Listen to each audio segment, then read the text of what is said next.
gentlemen, it's Ryan here, and we're back on a Wednesday night for some Super League for the first time in a while.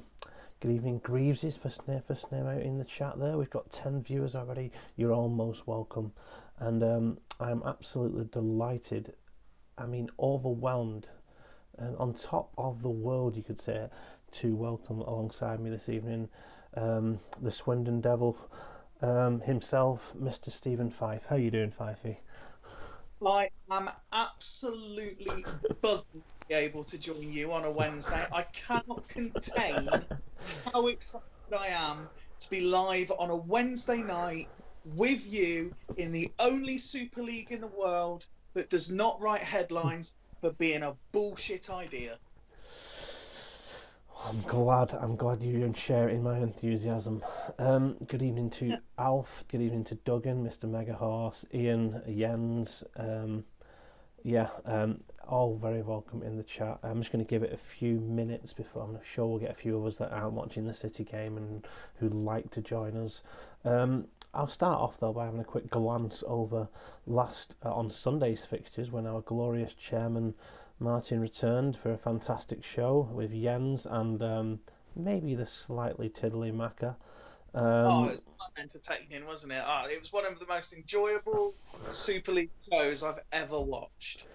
Yeah, I mean, you obviously know what it's like, but from the limited experience I've had, I could genuinely sit and listen to hours of semi-wasted Macca talking crap about anything. Yeah, I do get to witness it generally on a weekly basis, really, but it's yeah. Usually it's not as bad because I'm usually just probably worse than him. Matt can hold his beer better than me, which is amazing considering how he was on Sunday. But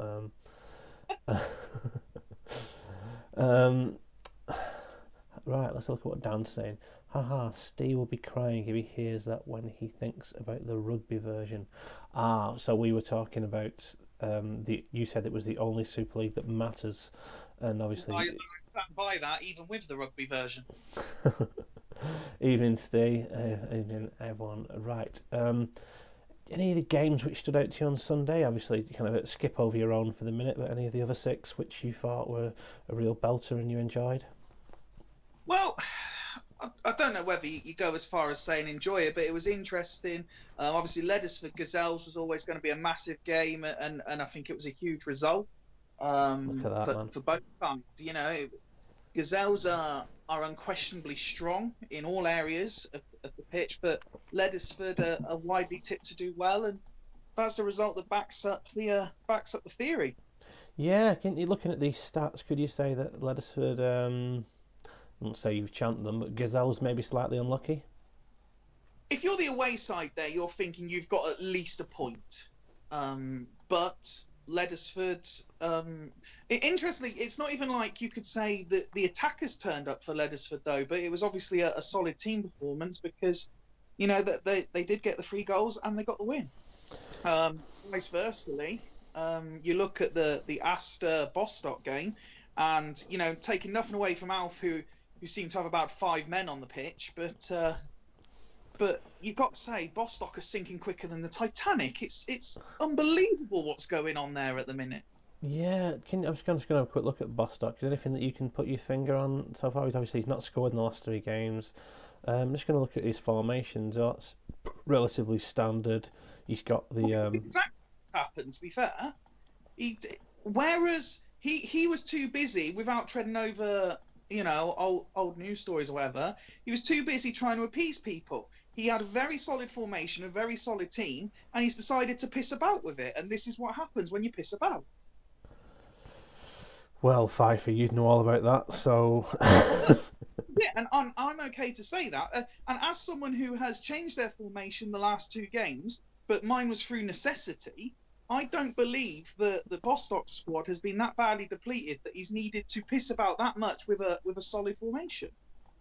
He has got a few injuries. Maybe it's not looking on Boston there. Bostock had a couple of injuries, and he's got Milevski, obviously a key player for them, who's on international duty. So I mean, I understand what you're saying. They've not been as depleted as some. I know you've lost your centre back partnership. That's why. But you mean Are you saying that you had a necessity? I didn't give you the option to bring up You your did. You did. Novotny and Melberg from the reserves. Credit to the authorities, because I jump on your back for media bias and stuff. Credit where it's due. I was given the option to call up a centre back because I was that badly depleted. But as has been a big word this week, I went with integrity. I did not take up the option of calling up reserves. I went with what I had. It's a squad game. And let's be honest, you didn't need it. Well, yeah, I can't believe. I think I tweeted after Sunday. I can't believe that we've got away with what we have in the last 2 games. I mean, that formation, I cannot fathom how you won that game 3-0. I can tell you how I won that game. That was the one against Dudley, wasn't it? Yeah. Because they're awful. I mean, playing one at the back against Burn is reckless at best, suicidal at worst, but somehow we got the job done. Yeah. Just a couple of more good evenings. Actually, Mac has now joined us in the chat. Dimble's there, evening Dimble, even Hodgie. And obviously Fifey's on. It might be a little bit unexpected to a few people. We kind of in a slight change to kind of advertise. We were expected to have Ian from Haggis on, who may still join us. He says he'll join us at 15:15. How confident he'll join us at 15:15, I'm not certain. But yeah, he's got held up at work. But we do have the glorious Fifey with us.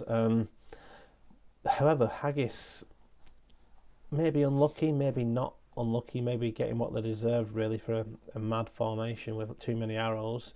Churchtown getting that first win of the season. 2 teams which have underwhelmed so far. Churchtown, with all due respect to Kieran, Churchtown are pretty much where most people expect them to be. As much as we all like him, we've all said the squad, he's not playing with the sort of squad he was 2 or 3 seasons ago. Haggis, and again, Ian, a manager I adore, his banter when you chat to him and stuff, his quality. And he went into this season like he did last season, cocksure of himself, full of confidence. And I'm sure they will get more results than they'll fail in. But yes, I don't think if you said to him after the first, 4 or 5 games, he'd be 11th, that was exactly what he was looking for. No, definitely not. He was aiming for the top 6. I think everyone aims for the top 6, but he was relatively confident from that. Now the show won this season. Yeah, he was on the comms, and he was really saying he thinks he's got a good chance in there. And I do think he's actually improved his squad. So be interesting to see if he can continue that run of form. Just to quickly run through tonight's fixtures. Obviously, I'm gonna leave the Devils and the Haggis games till towards the end, just in case we do get Ian on with us, and obviously Devils versus Aster will be last up. I'm just going to kind of click continue and see where it says, and then ask the comms where they want to go next. To kind of all teams are in and updated. Any games tonight, obviously apart from your own, which is against a resurgent Aster Athletic.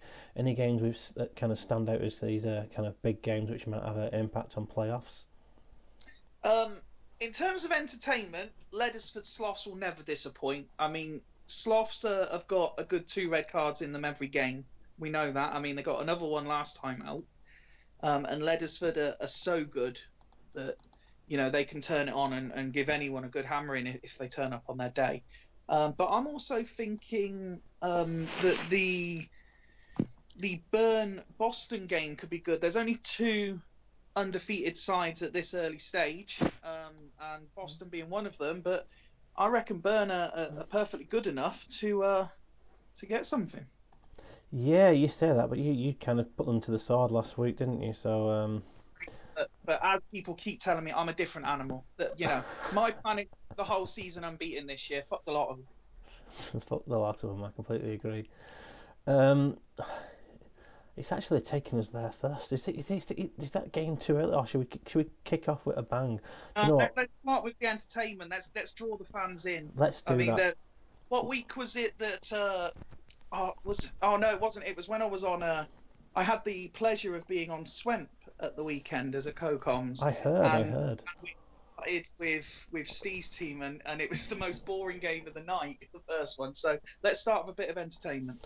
Yeah, and I'm kind of really going with it because I've seen Hodgie speak a couple of minutes ago, calling Mr. Campbell a busker, and I can see Rob's there, and big up the Marrows, Macca says.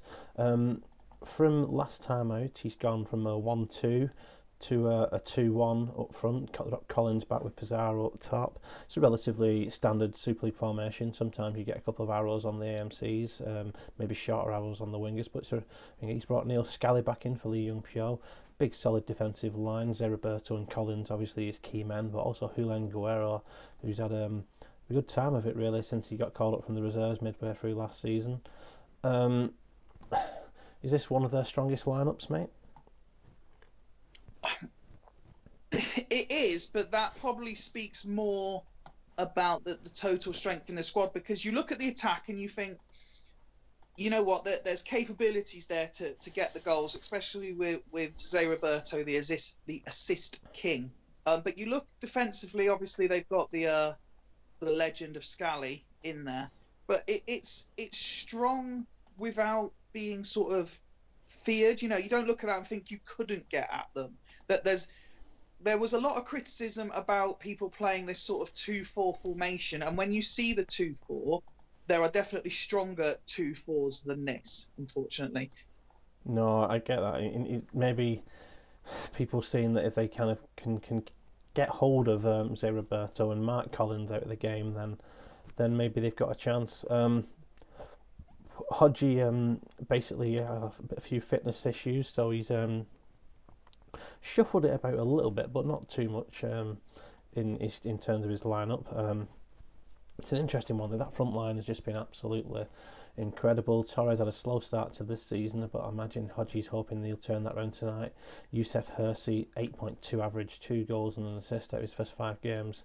Can't be complaining about that. Vogel also scored last time out. He's had 2 this season. It's this kind of legendary line here, which, Volodenko. For me, the player, that is, as I said earlier, that is an incredibly strong 11, without a shadow of a doubt. But for me, the player that I really, really like in this 11 is Ambrosini. I don't think he gets the recognition he deserves for being a top quality player. And I think at the start of the season, before when we did the sort of transfer thing, I said he was one of my transfers of the season, and I think he was going to have a big impact. Well, we'll see. Both teams there, looking at that. Let's get some predictions in the chat if we can. I can see that Wood has joined us tonight, calling James Pond out. I used to have James Pond on my Amiga 1200 back in the day. Champ Mega Horse calling Swemp the Aldi version. And in my opinion, that means it's the good version, because Aldi's the best, really. And so, interesting to see what that's like.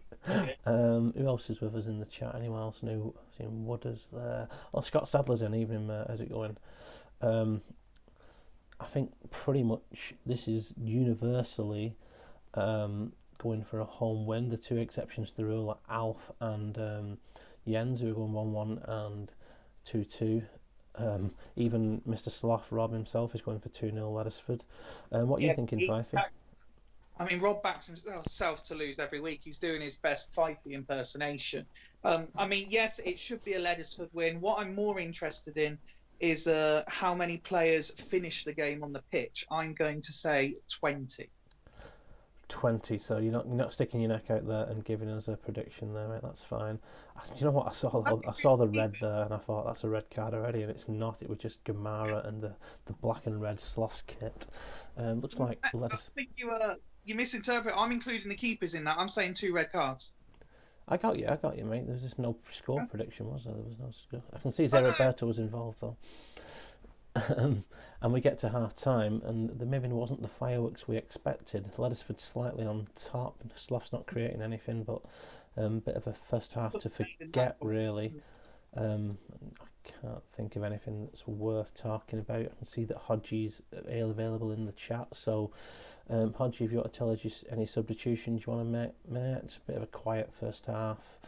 Sarachinsky, the best of the bunch. Bogle not kind of living up to how his things. He was expecting more from Torres and Montella. Ambrosini did well, didn't he? So I built the game up to be entertaining. Nothing happened. I said Ambrosini will be a good player, and he's hardly touched the ball. Yeah, I'm just going to kind of move on. The Hodgie's agreeing with me and kind of thinking, let's hope they improve in the second half and stick with it. Rob, I mean, it's his front players. Oh, I say it's his front players. He mixes his players up, so it's not. He's got all 6 sixes of his first 11. So I suppose not what you'd hope for. Desai, who's absolute monster. I think someone mentioned a minute ago. I completely agree. He's only on a 6. Onshaw and Scally pick him at 8. Neil Scally, he's a yellow card machine. He's also a 8-9 machine. He's always one for a good rating. 7.5 his average last year. I'm going to say there'll be 3 goals in this second half. 3 goals. I hope you're right. Spartak Slavic Shinobi. So we're kind of going down the route of, rather than picking our subs, we're kind of deciding which games we used to like. So Rob, if you can just give us. Oh, Rob's saying keep the same. Thank you very much, Rob. Hopefully there's a little bit of a delay and he's not just being a dick. Here we go. Right, he's saying keep the same. So let's kick off the second half and hope we have something better to watch.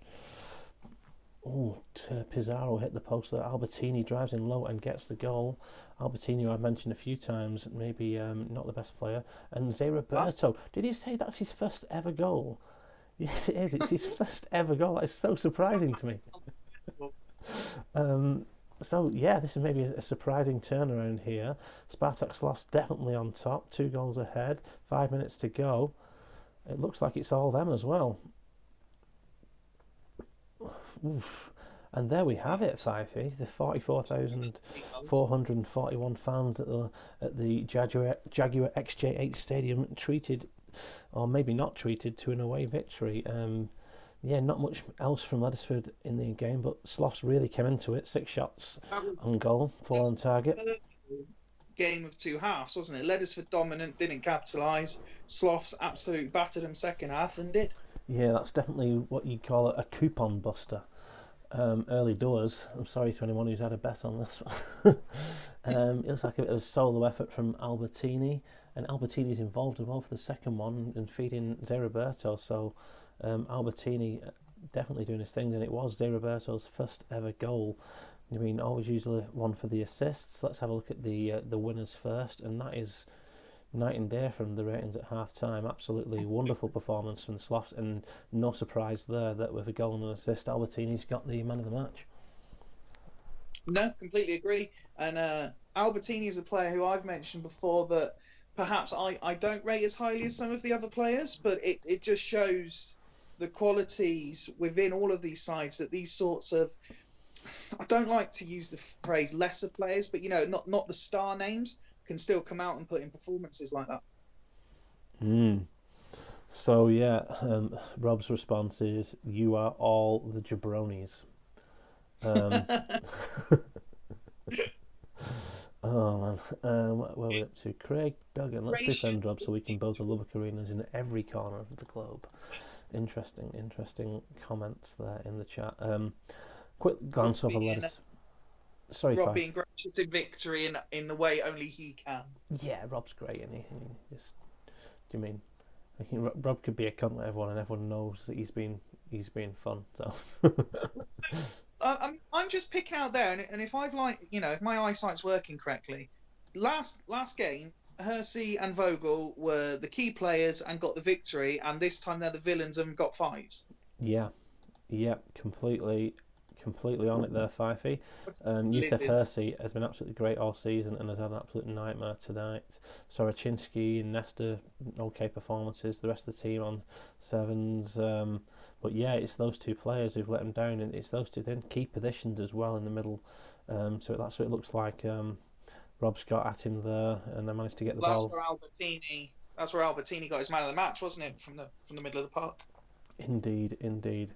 So yeah, well done to Robert. Unlucky up the Marrows, up the Lubbocks, whatever you want to call them. Unlucky to Hodgie. I'm sure you'll bounce back. We're not going to go to the Devils next because, I mean, you're here, Fifey. Why would we go to the Devils next? I'll let you pick, mate. Where should we go? Let's just go to the top, shall we? And do Dragons Churchtown. Dragons Churchtown, of course. Let's do that, mate. Let's do that. The 3-dicked dragon, the 3-headed dragon, represented by Duggan and Wooder in the chat tonight. And this is what we've gotten from them. They've moved their centre midfielder up to attacking midfield from last time out. D'Alessandro and Batistuta come into the starting lineup. Constantino drops to the bench. Lucio's fit and unsuspended, but does not make the first 11. West and Johnson continue there. They're a different animal this year, aren't they, the Dragons? Yeah, I mean, that, again, it's just another team doing their best impression of what we did last year. But yeah, they're definitely a lot stronger. They've got absolutely no excuses for not achieving a top 6 place with the squad they've got. And I know that they still have transfers, or at least one transfer remaining that they're looking to strengthen further. But yeah, you look at that squad. I do question why Lucio isn't there, but I know that they're big fans of Janssen, and obviously we all know what West can do, so he's not a bad defender to have on the bench if they get a red card or an injury. So just pick up on that. I mean, I agree, Janssen's fantastic, but they had him all last season and only played him 7 times. Yeah, but let's not forget, they're taking it seriously this year, they keep telling us. They were pissing about last year. This year they're taking it seriously. Spartak Sloths, any of you boys on Xbox... slide your tags into my DMs. Come on, Rob, stick with the game. Stick with the game. You know what I was saying in the last game about the 2-4 and how Sloths on paper didn't look as strong? This is as good a 2-4 as you will see almost anywhere. Yeah, it's. I don't know. I'm not a huge fan of Taribo. I mean, I agree. This line here, Bowman, Davids, Elias, Emerson, absolutely fantastic. Davids and Elias, not many better in that position in the league. Yeah, Johnson season 1 and Taribo West is fantastic. Best player on a free by far, but maybe not champ elite. But there we are. I agree with you to some extent, but maybe not entirely. But let's see what happens and who they're against. And another new formation from Kieran. He's put Sean Davis out on the right hand side, which I had to double check, but that is correct. He's brought in Andres Nicolas Oliveira, who's done bits in the Super League before, but maybe his stats don't reflect the kind of player he is. Giovanni Elba gets the 1 striker spot. He's kind of splitting between 1 and 3 strikers at the moment, and Dennis Bergkamp continues his position just behind the striker. Totti starts centre midfield. He's got his first choice centre back sound on the back of a victory away at Haggis. Do you reckon? I mean, Kieran obviously is going to be looking to continue his winning run, but do you reckon he's got a chance tonight? He's certainly got a chance. It's very attack. It's got an attacking look and attacking feel to it, and you know what? Credit to him, because as even as I said at the start, a lot of people have written them off from the start of the season, and if he can go 2 Dragons and get a result, the same as he went to Haggis and get a result, I think that'll be a big middle finger up to a lot of people, saying, look, I am here and I can compete with this squad. Yeah, it needs to come sooner rather than later, doesn't it? Let's have a quick look at what's going on in the chat. Johnson getting his tackling this season, according to Mr. Mega Horse. Steve Wright saying, you're saying no excuses then, Fife. Yen saying, love Kieran the Tinkerman. Some form of aeroplane setup, according to Dan. Looks strong, that Kieran. I think Duggan may be a little bit ambitious that Kieran Collins may just join us at this moment. But there we are. But no, picking up on what Steve said there, when it comes to Dragons, there is no excuses. When you look at the 11, they'll say that they struggle to score goals, but they do still have strikers that can finish, so there is no excuse. And they should have the perfect platform with that 2-4 to not concede very many. No, I completely agree. I think maybe Fifey's realising that Wood is in the chat and is trying to antagonise. Sorry, not Fifey. Steve is saying he's trying to antagonise the Dragons, knowing that they have a little bit of a rivalry there. But we're going to kick it off in a second, so let's see what predictions we're going to get. Steve Wright kind of confirming what I thought and going for a 1-0 Churchtown win, really.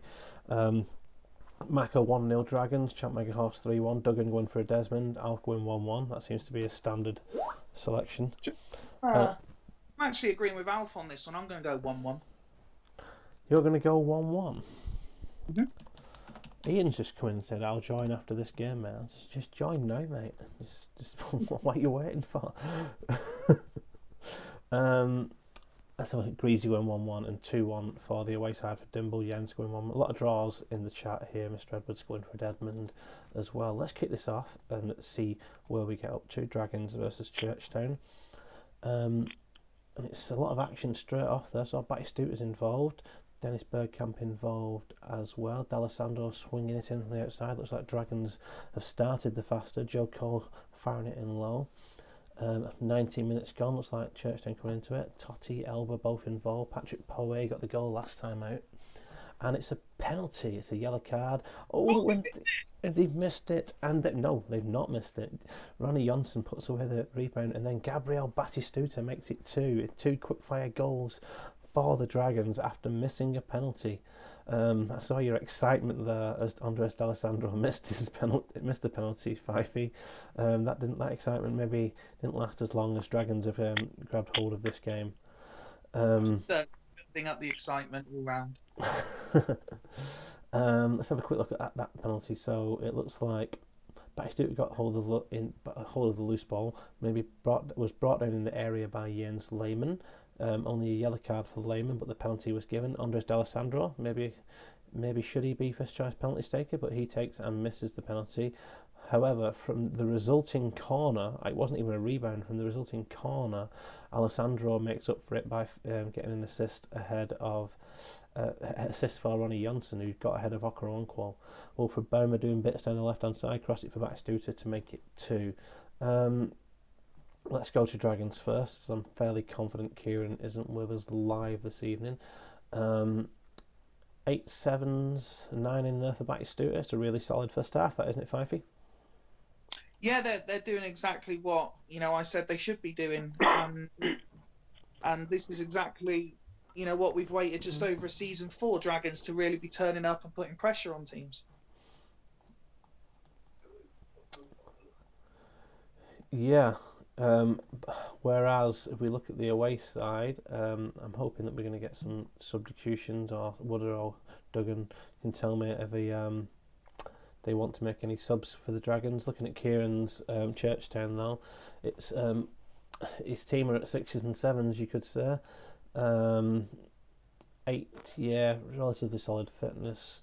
Too many 6s really. Totti with a 6, Elba, Pignardi and Bergkamp not really doing the bits going forward. And Okoronkwo and Terry 7's not strong enough to keep them out. Jens Lehmann maybe lucky to be on the pitch. Duggan saying keeper's ears, and then Wooder saying change. So that really, if I'm assuming that Wooder's meant to say no change, because if you think if it was change, it would be followed up by something.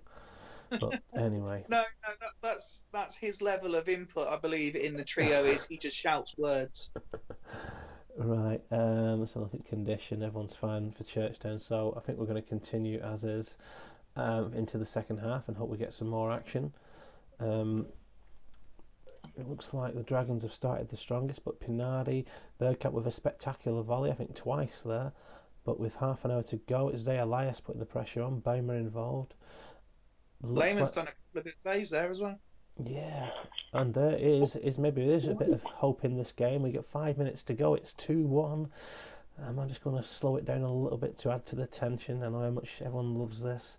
And Bergkamp's involved again to Pignardi, going past Archie back into the area. Oh, Oliveira with the right-footed volley, and the Dragons hang on. Their first half 2 goals enough to kind of secure the victory. Churchtown did come into it a little bit in the second half. Let's have a look at their goal, and it was Pignardi in the ball looking for Oliveira, who headed the ball towards goal. Oliver can't save, but Bergkamp picked up the rebound. Let's have a quick look at the Dragons' performance. It's 8s, 9s, 8s, 7s, really solid across the pitch. Ronnie Johnson picking up the man of the match with a 9. Assists coming from Baumer and D'Alessandro. Goals as it's from Batistuta, as you'd maybe expect, and Ronnie Johnson. Joe Cole only finishing on 69 fitness. A really good, solid performance. Maybe should have took more chances and not made it as nervous as it was at the end, Fifey. This is where a good transfer window can transform a team, because if Dragons had put in that exact same performance last season, they would have probably not even drawn but lost that game. but they are so much stronger now. They've done some really good transfers, and this is what happens. Yeah, and not to wash over Churchtown at all. It seemed to have a better second half. Hello. Yeah, it was a spirited effort from Churchtown. Yeah, much a better second half performance, I thought, and they gave themselves a chance at the end there. Bergkamp getting the goal and Oliveira having the late chance. Do you mean? I think we've all kind of agreed in the league that Kieran's maybe not got the marquee squad that some teams have, and is going to have to really dig deep into his tactics locker to pull out some victories. Maybe this was an away game at Dragons is one that you maybe wouldn't expect it to get much from. Given how Dragons have started this season, so he won't be too disappointed, I don't think.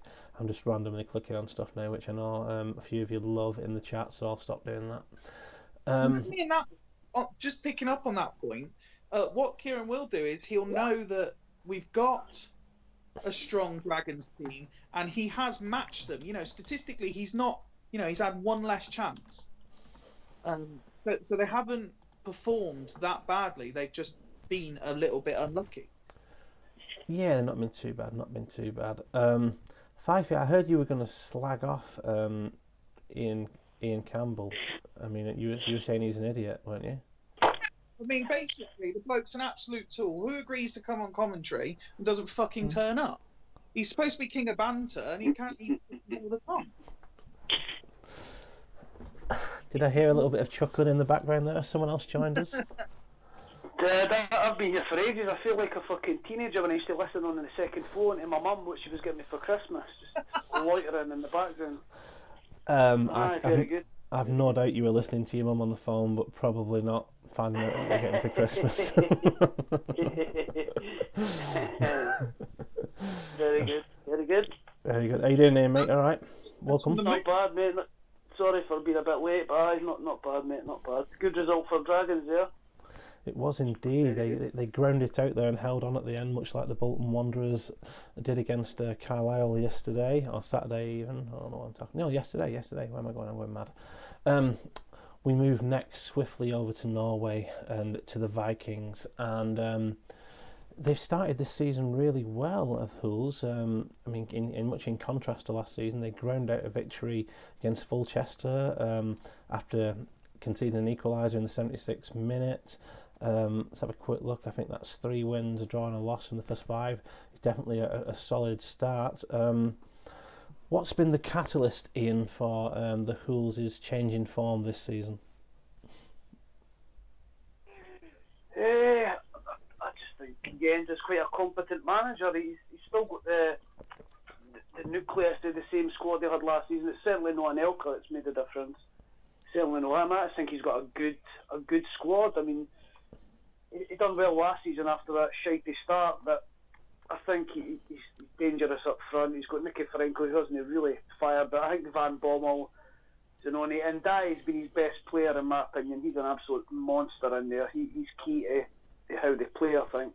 But he's just got a really good squad, mate. You know what I mean? He's definitely going to be challenging in my opinion, like. I completely agree, mate. Completely agree. I remember Thiago saying that after the draw last season that he didn't think Jens had the best squad, but and I think the fact that he's managed to put 11s like this out consistently, really strong 11s, is testament to the work he's done in the transfer market. Really, I mean, Liverani brought in from Aster, what a signing that is. Do you mean he's brought an Elka in who can definitely do bits. Van Bommel came in from Northern Burn, I believe. Zanoni came in from Haggis. Surprised you got rid of him, Ian.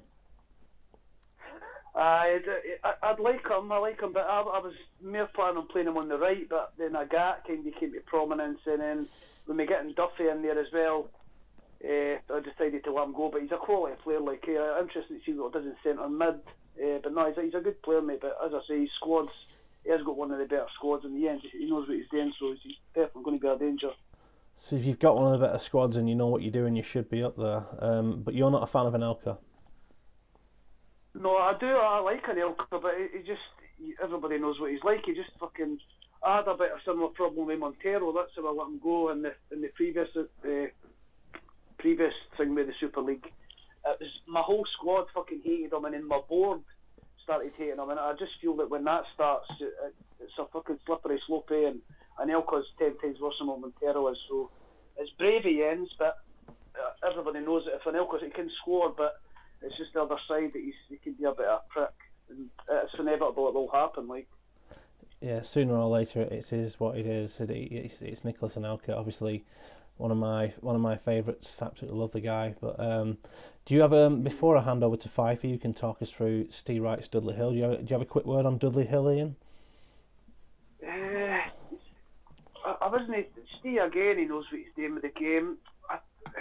I don't think he's got one of the stronger squads. He's actually got Olisa Davy, who was one of the guys I was after pre-season, as Fifey knows. I like him. He's not done that great, as you can see there, but he's got goals in him. He's one of the kind of Estebaria types who will just sort of score. Not a big flashy name, but his defence. I know he's got Ayala. Rustico's okay. Tomasi's okay. Finnan I like. I think Boyer's a big signing for him. Yeah.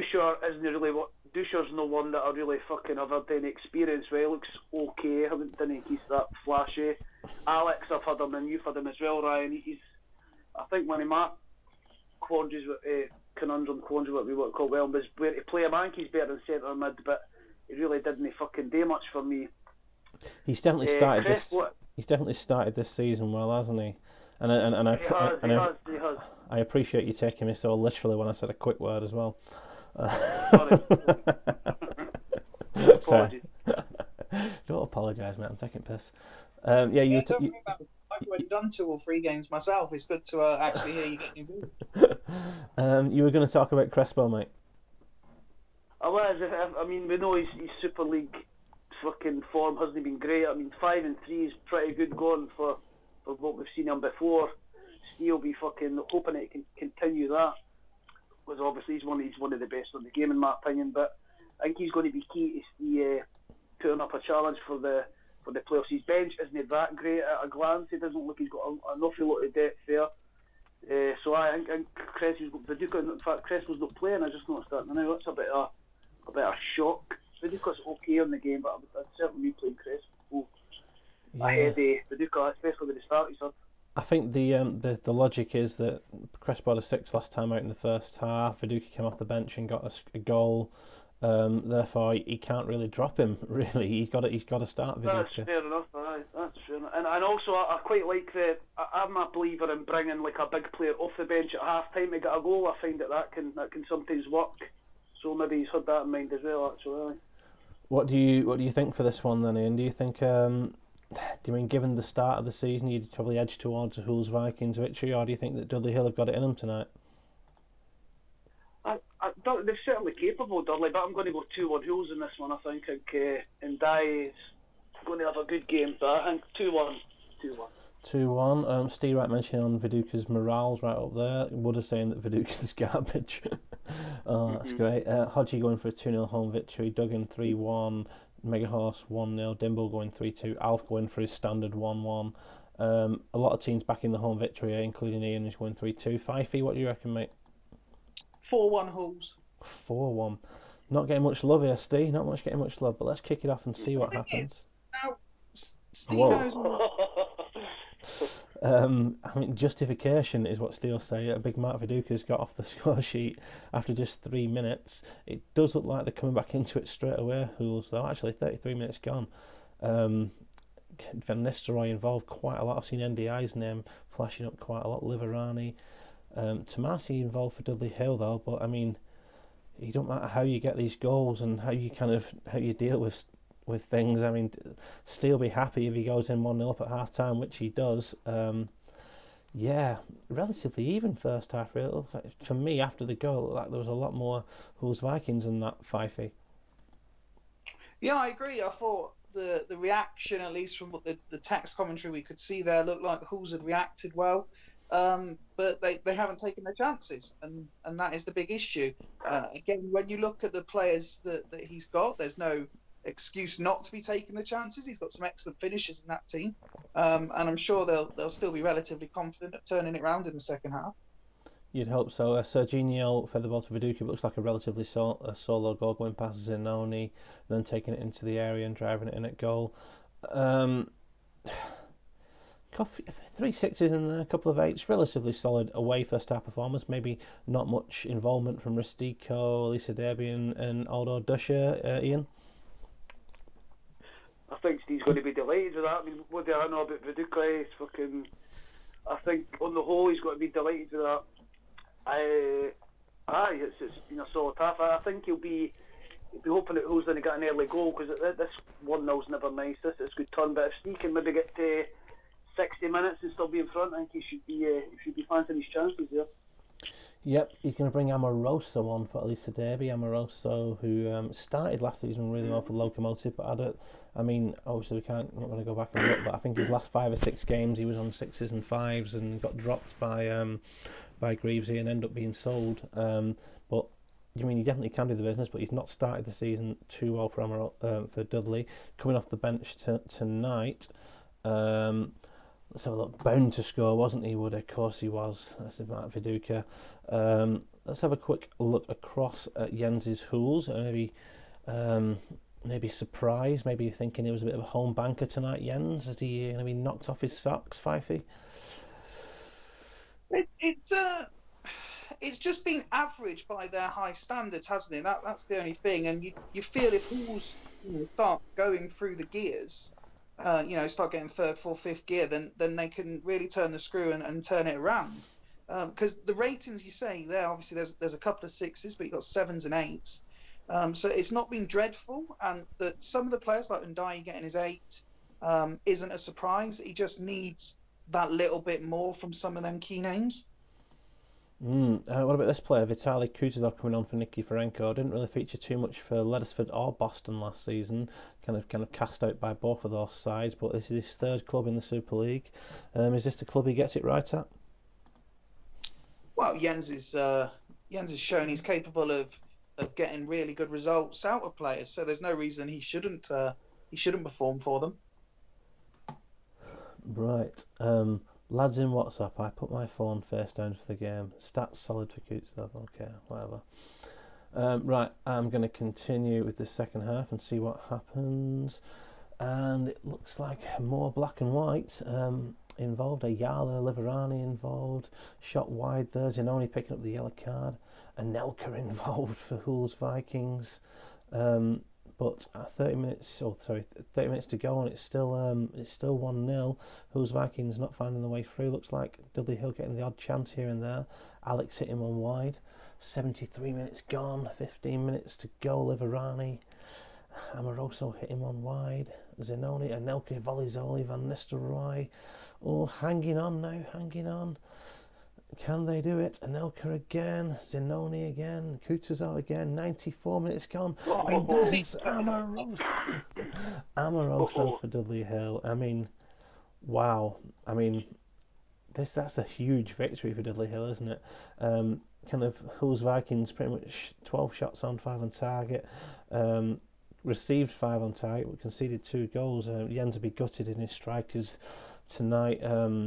Not a champion, but definitely not what he was hoping for. And Steve will be jumping up and down now. Let's have a quick look at how that second goal went in at the end. Lead ball, lead ball, played the ball into the air for Amoroso, who jinked past Sol Campbell, and with a speculative effort scored a wonderful goal. Yeah, it's a bit of a contrast. You've got a 9 for Matteo Sereni, who I know Jens absolutely loves. Gutted. Absolutely gutted that's happened. Yeah. Ian, what do you reckon? Good performance from Dudley Hill, or a little bit fortunate? I think that was a fantastic performance for Dudley. The second half, he seemed to soak up a fair bit of pressure, but Sereni getting a 9, inspired sub at half time, Viduka getting man of the match. I think that's a huge win for Steve. He's got to be absolutely delighted with that. Yep, absolutely love that, mate. Lee Boy and Tomasi having really good, solid games. Assists coming from Serginho and Bolia. Amoroso off the bench, not involved that much, but he gets the goal when he was called upon. It's definitely a really solid performance. Good win for Dudley Hill.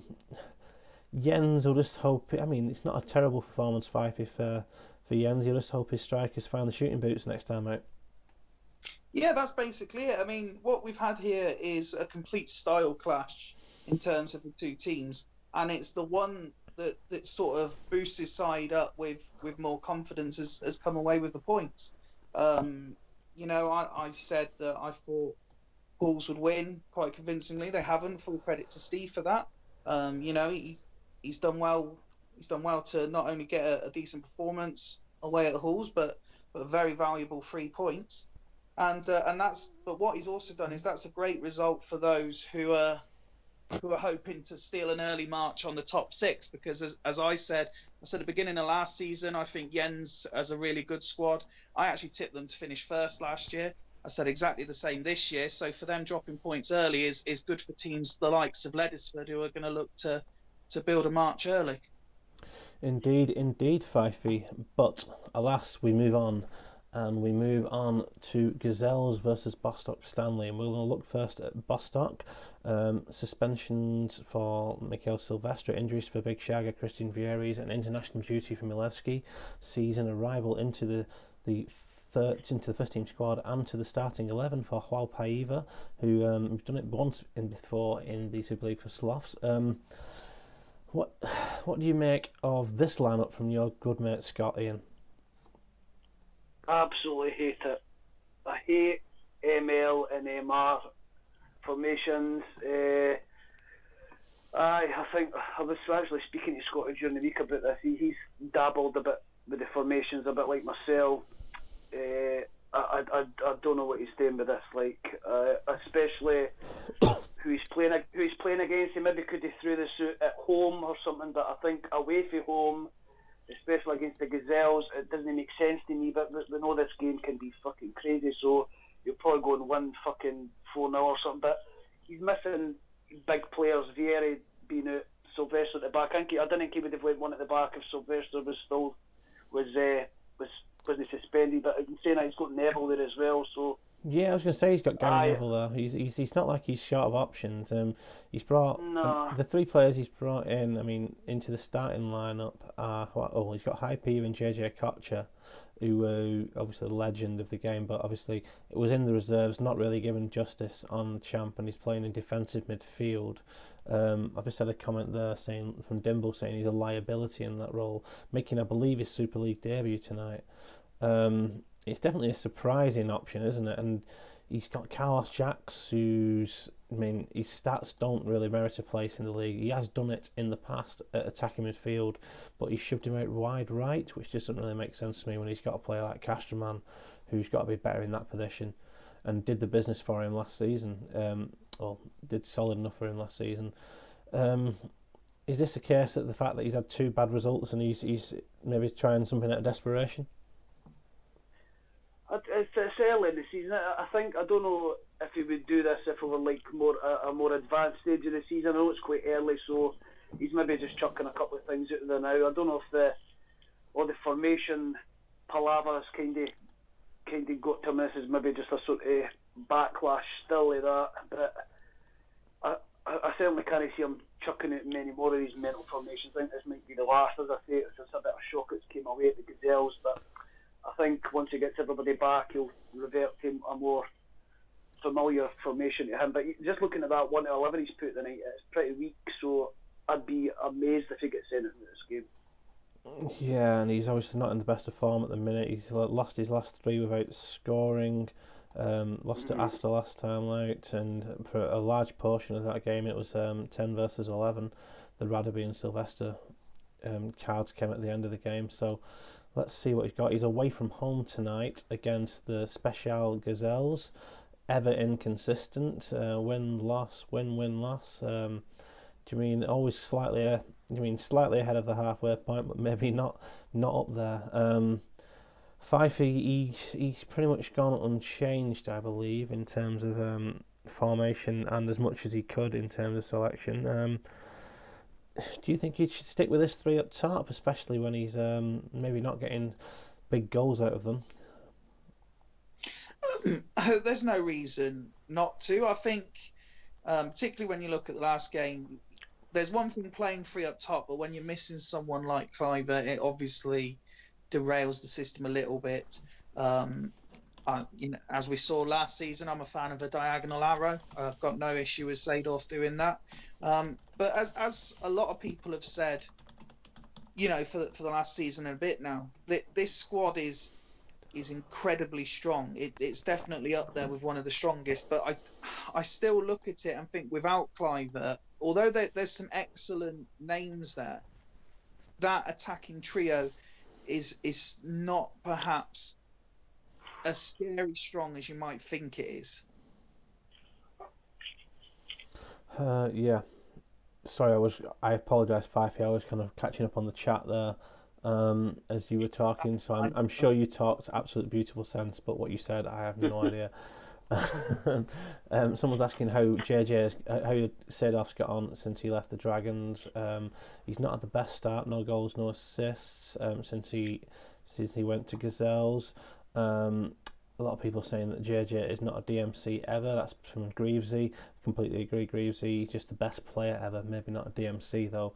And Mega Horse Dan with absolute unbelievable editor knowledge, knowing that he's 15 rated at a DM and 18 at an AM. So this is the kind of thing in Champman 0102 where if you've got, I think it's at least a 13 at DM, then it's going to put you a DM no matter what. So you could be a 20, 20, 20, but it's going to class you as a DM, which is an interesting thing, which I only found out relatively recently. Parmadou Carr pushing for a start. Yeah, he made a couple of appearances last year, only very sparsely, but I think there's a little bit of an issue because I think he stole the manager's wallet on his last appearance, so he's found it hard getting his way back in. It's 15 is the cut-off according to Greavesy, so interesting. So yeah, for knowledge there for the rest of the people. It's Gazelles versus Bostock Stanley. Let's have some predictions in the chat, and let's have some predictions from our core comms. Ian, what do you reckon of this one? It's either going to be a sneaky Bostock win, but I'm going to say 3-0 to Gazelles. 3-0 Gazelles. Fifey? I couldn't agree with Ian more, to be fair. If Scott does get something with this formation, then hats off and full credit to him. But I'm going to say I'll go 4-0. 4-0. There's a lot of high scores to nils in the chat. Ian from Northern went 3-0. Jens 5-0. Greavesy 8-0. Maybe give it excessive there. But yeah. Alpha's ever going against the curve with a 2-0 Bostock win. Steve Wright won 2-1, as is Rob Stock. Rob Sloth's actually going 2-1 Bostock. Rob Stock, yeah. It was the week after Woodstock, but not as famous. Dimble going for a 3-1 Gazelles victory. Let's kick this off and see what happens. Raul driving in low on early, but no goals in the early time. Looks like Ortega's had a chance for Bostock. Yeah, both teams involved here. It's maybe not as dominant for the home team as ever, but they are creating chances. So Agahawa having an effort there, and that is Raul after 19 or 20 minutes getting the early goal. So how Paiva having an effort though, champ legend as he is. Paiva putting it forward, someone got clattered there. Zidane and Tudor involved. Looks like Bostock are definitely in this game. Maybe I wouldn't have gone with Paiva up front. Figo involved, Agafau involved. Looks like there's 3 strikers up there against 1 defender. Lasiti definitely have his work cut out tonight, but do you mean he's kind of held it to 1 so far? And there was a lot of action in there, but not a lot of goals. Just the one from Gazelle on 20 minutes, and they've definitely been on top. 11 shots on goal, 10 of those on target versus 5 and 2 for Bostock.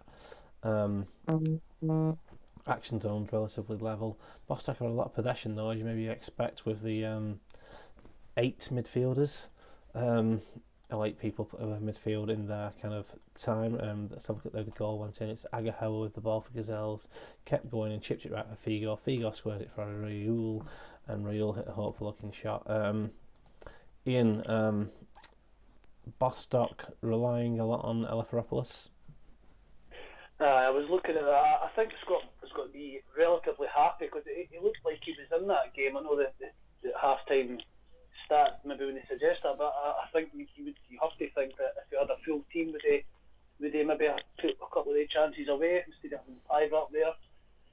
Keeper's obviously keeping them in it, which again says a lot, but it's not been great throughout the board, really, has it? But the only thing you could take is it's only 1-0, and as I say, if he'd maybe had his starting first choice 11, he maybe would have been able to get something like that. Yeah, I'd definitely have Ortega in this. I mean, do you mean he's got Ortega, Brozic, Eto? All 3 of those can play striker.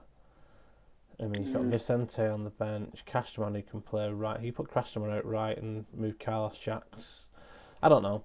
I mean, Scott's gone no change, so we will respect his decision with Brad McKay, one of your countrymen, refereeing tonight. Let's have a quick look at Gazelles. 7s, 8s and 9s, a lot more 8s and 9s, Fifey. Really solid first half performance. Yeah, I mean, it all looks good on paper, but as much as, Ian was saying there quite rightly that Scott will be happy it's only 1-0, they're still in the game. Craig will be livid that, Lasisi's in the dressing room absolutely pissing himself at how bad Agahauer and Figo in particular are at shooting. Like I say, they're 3 against 1 and they've only scored once. I'd be livid, to be fair, with a team of that quality only being 1-0 up with them stats. Yeah, I'm looking at they haven't created. Numbers aren't high either. Yeah, not too many passes. Obviously, they've been in the middle of the park. They've obviously been kind of crowded out by the 8 players in there. So they've had to probably go direct. Figo's had the most touches of anyone on the pitch. Jons Jeremy's absolutely getting. I mean, Jeremy's kind of getting overwhelmed maybe in the middle of the park. But yeah, I mean, they're all performing well and they're 1-0 up. So do you mean if they win this game, Craig will be happy? Oh, of course. Oh, but right, now we have a decision to make, gentlemen, because I've not seen Mr. Craig Trudgill in the chat at all. After 64 minutes gone, Clarence Seedorf has seen red. Right, I believe that we're going to drop one of the midfielders down, probably Agahauer. 7 on Agahauer, Figo and Raul on 8. And would we put Michael Ballack on, or Permadou Carr, or will we just keep it with Agahauer? You necessarily need to change it. Agahauer can play there. Yeah, we'll stick with Agahauer. We'll not make a substitution unnecessarily, and everyone's relatively fit, so we'll do that. Yeah, I think that's the fairest thing to do. Let's see if that is a catalyst for getting Bostock back in it. Only 2 on 1 up front now. Seen Okocha involved a couple of times, Cafu involved, and Figo involved for Gazelles though. Yeah, Raul, its last 10 minutes, it's still 1-0. And there's Figo to kind of put it out of sight. It looks like, and there's Raul with the exclamation point. And that is not what Scott will want to see, really. And nice consolation. 3 goals. 3 goals in the last 10 minutes. The third one from Joey Pava. I'm trying to get through as many different pronunciations of his name as possible tonight. 3-1, probably a fair result overall, considering the fact that they peppered the Bostock goal throughout, and it's just that Eleftheropoulos has kind of stood firm until towards the end. Red card for Seedorf. They were still on top after that. Unlucky to Scott and the lads. Let's have a quick look at how those further goals went in. Lizarazu took the ball past Seedorf. Seedorf made a dangerous 2-footed challenge on Lizarazu, no complaints. Eleftheropoulos got his fingertips to the ball and Fico hits a ferocious right-footed strike. Raul with a bit of a solo effort after receiving the ball from dead air. And then we've got Bostock. Joe Peaver jumped above dead air after Eto picked up a loose ball. Let's look at Bostock first. Fifey. Fair play for trying something. It's clearly not worked. As Ian alluded to at the start, if you're going to try something this outrageous, you don't do it away at Gazelles. He's pretty much got what most people expected. And I genuinely hope I genuinely hope that this is the kick up the backside for Scott to say, okay, it was early doors, but just go back to doing what you do best and start getting the results again. Yeah, just to pick up a comment that Scott's put in the chat, he's put, nice, Paiva keeps his place next week. Is this a little bit of, do you mean he's not, I won't say given up, but he's basically, in my opinion, João Paiva isn't gonna propel you into the playoffs. You've got to kind of find some other combination, because do you mean he's a solid player, he's okay, he gets you through the divisions 3, 2, might do a job in Division 1, but he struggles in the Premier League, he struggles in the Champions League, he generally don't get him picked there. He's definitely going to struggle in the Super League. I mean, he might get the odd goal as he has done tonight, but yeah, what's happening with Scott? Is this formation a little bit of I don't know what to do, I'm giving up? Is this? I hope he's not giving up, because we're only 5 or 6 games in. I agree. If he has, I'm just trying to understand it, Fife. If you get me. Yeah, no, I completely understand what you're saying, and that's why I'm saying I hope that's not the case, because if it is, the towel's been thrown in after 5 or 6 games, then then there's no self-respect, but for himself if he's given up that early. And I'd like to think, knowing him for as long as we have, he hasn't thrown the towel in that early. I think he got whipped up in everything that was going on, and it's just a case of, right, stop it now, start again, and go from there, because we've still got something like 60 points to play for. Go out and get as many of them as you can, stop messing around, and go back to doing what got you consistent playoff places and more wins than losses in previous seasons. Yep. Ian, just maybe not too much on Gazelles, but I mean, really solid performance. They continue to play well after the red card, and maybe they would have been taken. I mean, given Bostock's form and how they set up, they would have expected to win this one. I think so. It's maybe a bit. I wouldn't think you can read too much into it. Again, I hate the formation. I hate ML and MR formations in the game. He's done what he needed to do. It's 3 points. He'll be hoping to try and string more than one fucking win together in a row, because he seems to fucking win one, lose. As you were saying before the match started, he's inconsistent. But if he can string a couple of results together, he's more than capable of going on, putting up a challenge for top 6, as we've seen last season. Again, good ratings. Cafu 9. He seems to have been a bit quiet for me. He's not really. I mean, a couple of seasons ago he was like the best player in the league. He's still doing all right, I suppose. But I just didn't really. I'm not drawn to him as much as what I've been. But again, that's good. Raul's fucking immense. Just a solid win there. He done what he needed to do. But it'll be interesting to see if he can do that against, like, say, dare I say it, Locomotive Boston and Fifey's Devils. We'll wait and see. Yeah, I think maybe sometimes, and I mean this, Craig maybe not as involved in the Twitter kind of the Twitter post and the Twitter chat, and obviously and basically every now and again so he does get involved every now and again. He gets on chat, but maybe not as included. So some of the times one of his players have huge performances, like Cafu's and Dede's, who've been they've been consistently solid. Maybe it isn't on the forefront of our minds as much because he's not posting about it all the time. I mean, but yeah, Raul has been absolutely fantastic. Cafu and Dede, although he might not have been talking about it that much, have been rock solid. I mean, they're both over 8.2. That's some solid start. Roy Keane 8.2. He's had a really good start to this season, and he's got his key players performing really, really well. Right. Oh, I think this has taken us nicely on to our next match of the evening, and we're going to start with Locomotive Boston. A few injuries tonight. Christian Warnes, Ronaldo, Deisler, Overmars, as Fifey alluded to earlier on in the chat, only conceded 3 goals and are undefeated so far this season. It's Mr. Shithouse himself. I'm going to stick with you, Ian, if you don't mind.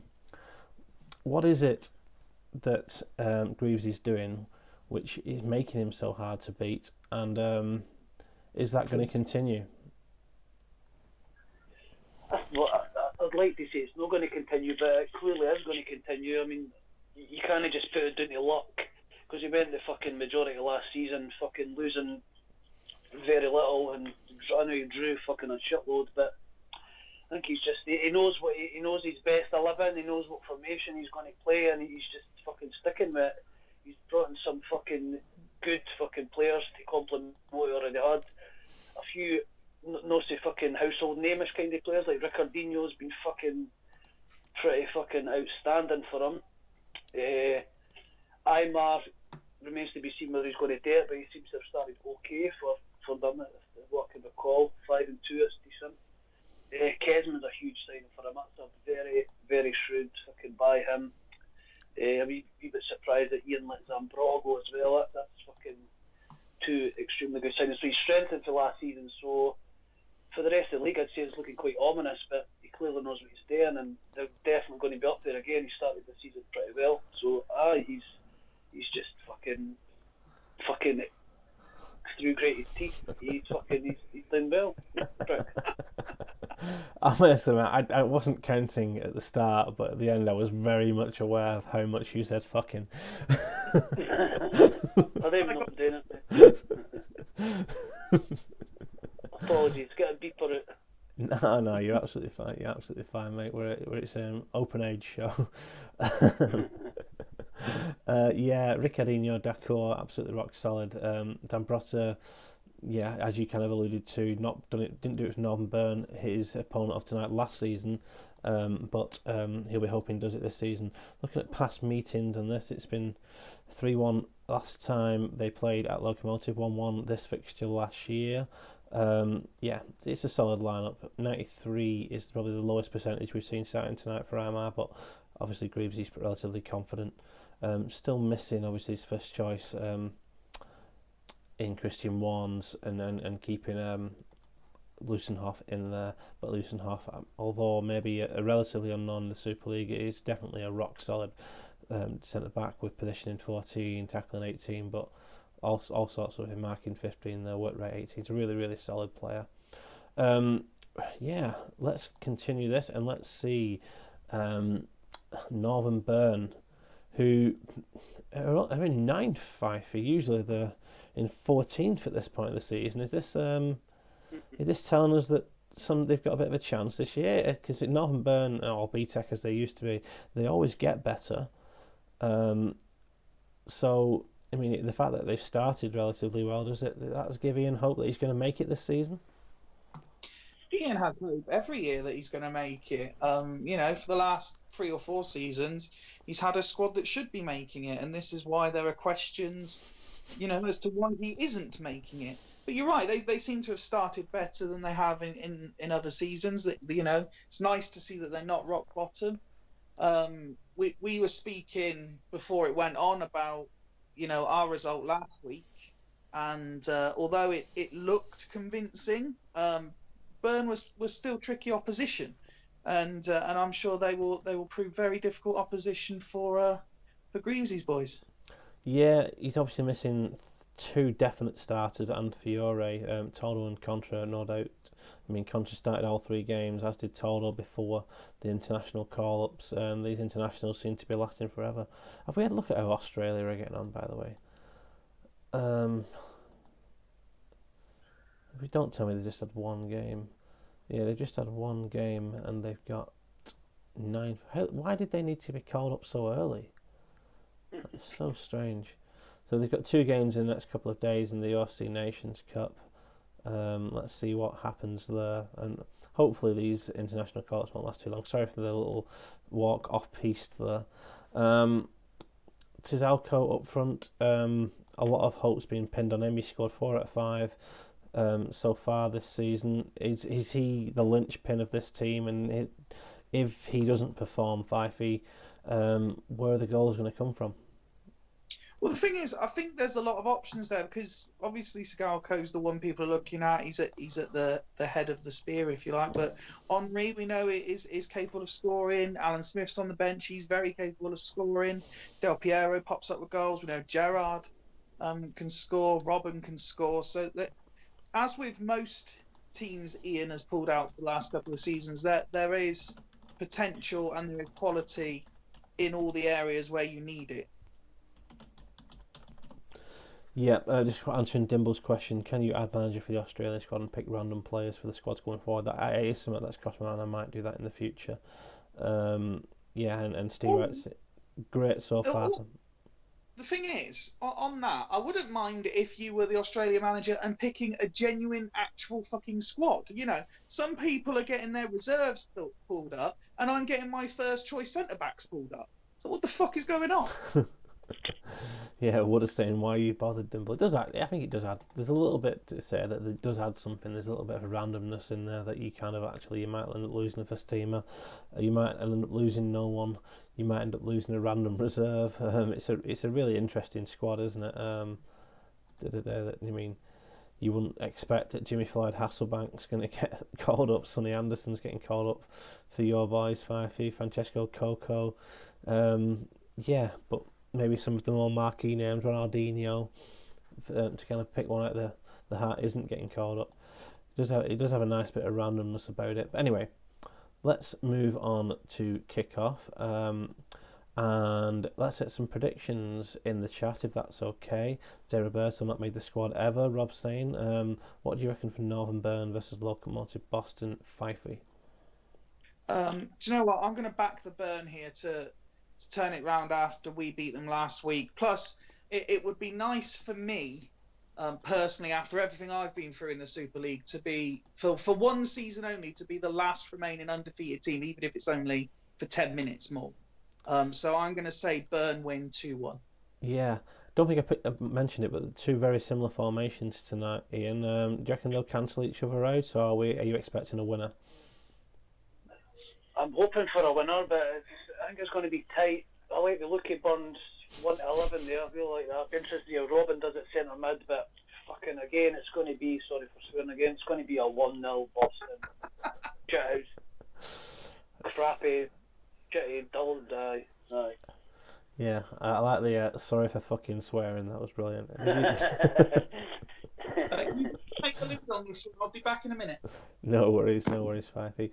Steve Wright going for a 2-1 home victory. Alf and Dan Mega Horse going 1-1. Jens Anderson going for a 6-1 away win. I'm sure that must be a typo. Spartak going 4-0 Burn.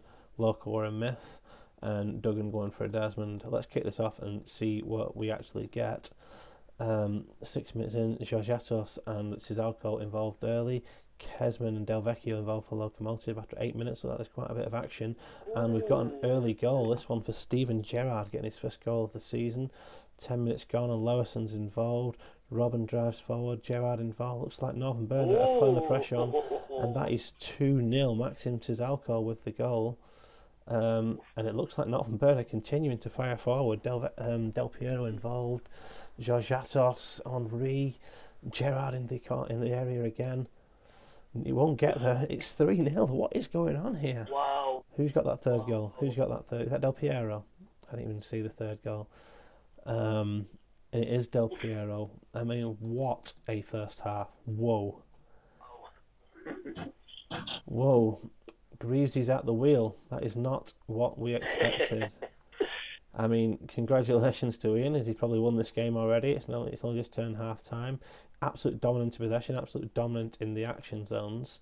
Let's have a look at those goals. Georgiatos moved forward and Henri head the ball down. And Gerrard with a great opportunity. Del Piero in the area for Cizalco, who got the goal. And then Zambrotta heads the ball upfield. Del Piero scored. Fine goal all round. Let's have a look at the absolutely fun. Yeah, I think me and Ian will talk through this, but yes, Fifey, what the fuck indeed. Absolutely dominant from Northern Burn. Well done, lad. Ian, Fifey seems pretty happy. Mr. Edwards is going to be happy as well. Yeah, for me, that's probably the best 45 minutes I've seen from any Ian side since I've been involved in the league. Absolutely fantastic. No luck involved there. It was utterly dominant, and as a shock, I'm a bit stuck for words, but he's going to be absolutely delighted. I know it's only half time, but you can't really see Boston getting back into it. They've not kicked the ball, but all his big players turning up. Del Piero, who I'm not a huge fan of, sticking him at a 9, and Gerrard, who I'm a big fan of. That's just been a fantastic performance for Burn. He'll be hoping that he can just stay at the second half in a way, but an early goal for Boston might make it a wee bit interesting. But no, that's I can't see it. That's outstanding, and he's got to be delighted. Yeah, Gattuso on a yellow, Alf says, which is a little bit of a worry. Fifey, you were going to say something? I was just going to say, just to set the scene, because obviously a couple of weeks back we did the watch-along version where a load of us were on Zoom watching the Super League. So as it stands now, despite the fact that they're 3-0 up, Ian will be stood just behind his chair, motionless, staring at the screen. Well, he's gone as is, as not really no surprises there. Yeah, I'm just going to fire through this. That is probably the worst Locomotive Boston. Piston got 8. Yeah, Sorin and Barthez with 8s. The rest is 5, 6, a couple of 7s for Zambrota and Lewis, and Barthez with an 8, even though he's conceded 3. That is pretty poor. I mean, for whatever reason, this hasn't worked for Greavesy tonight. Interesting to see if he makes any subs at half time. I'm out at a 5. Petit, Lusenhoff, who I bigged up before the game, at a 5. He's going Klomper. He's going to get rid of those 2 players. So TMA Klomper is coming on for Lusenhoff. And what's the other one? Cassano on for Aymar. Cassano, I mean, not featured too much. He got a goal the other week, though, I reckon. Yeah, he's definitely got a goal. Let's continue this. That's fine.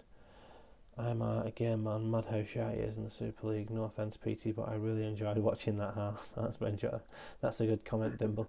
Right, let's kick off the second half, and Fifey's got something to watch. It's starting again with Northern Burn there. Tizalco involved. It looks like he is definitely the main man tonight, but there, here we go. Antonio Cassano on 51 minutes. Now. It's starting to twitch, isn't it? It's starting to bubble. Look, there it is. It's all over. Alessandro Del Piero. What a goal fest we're having. Kesman on 64 minutes. One more goal and Ian will start getting worried. Kesman had it, another effort. 72 minutes gone. Gerrard, Tizalco right-footed. Delvecchio. Oh.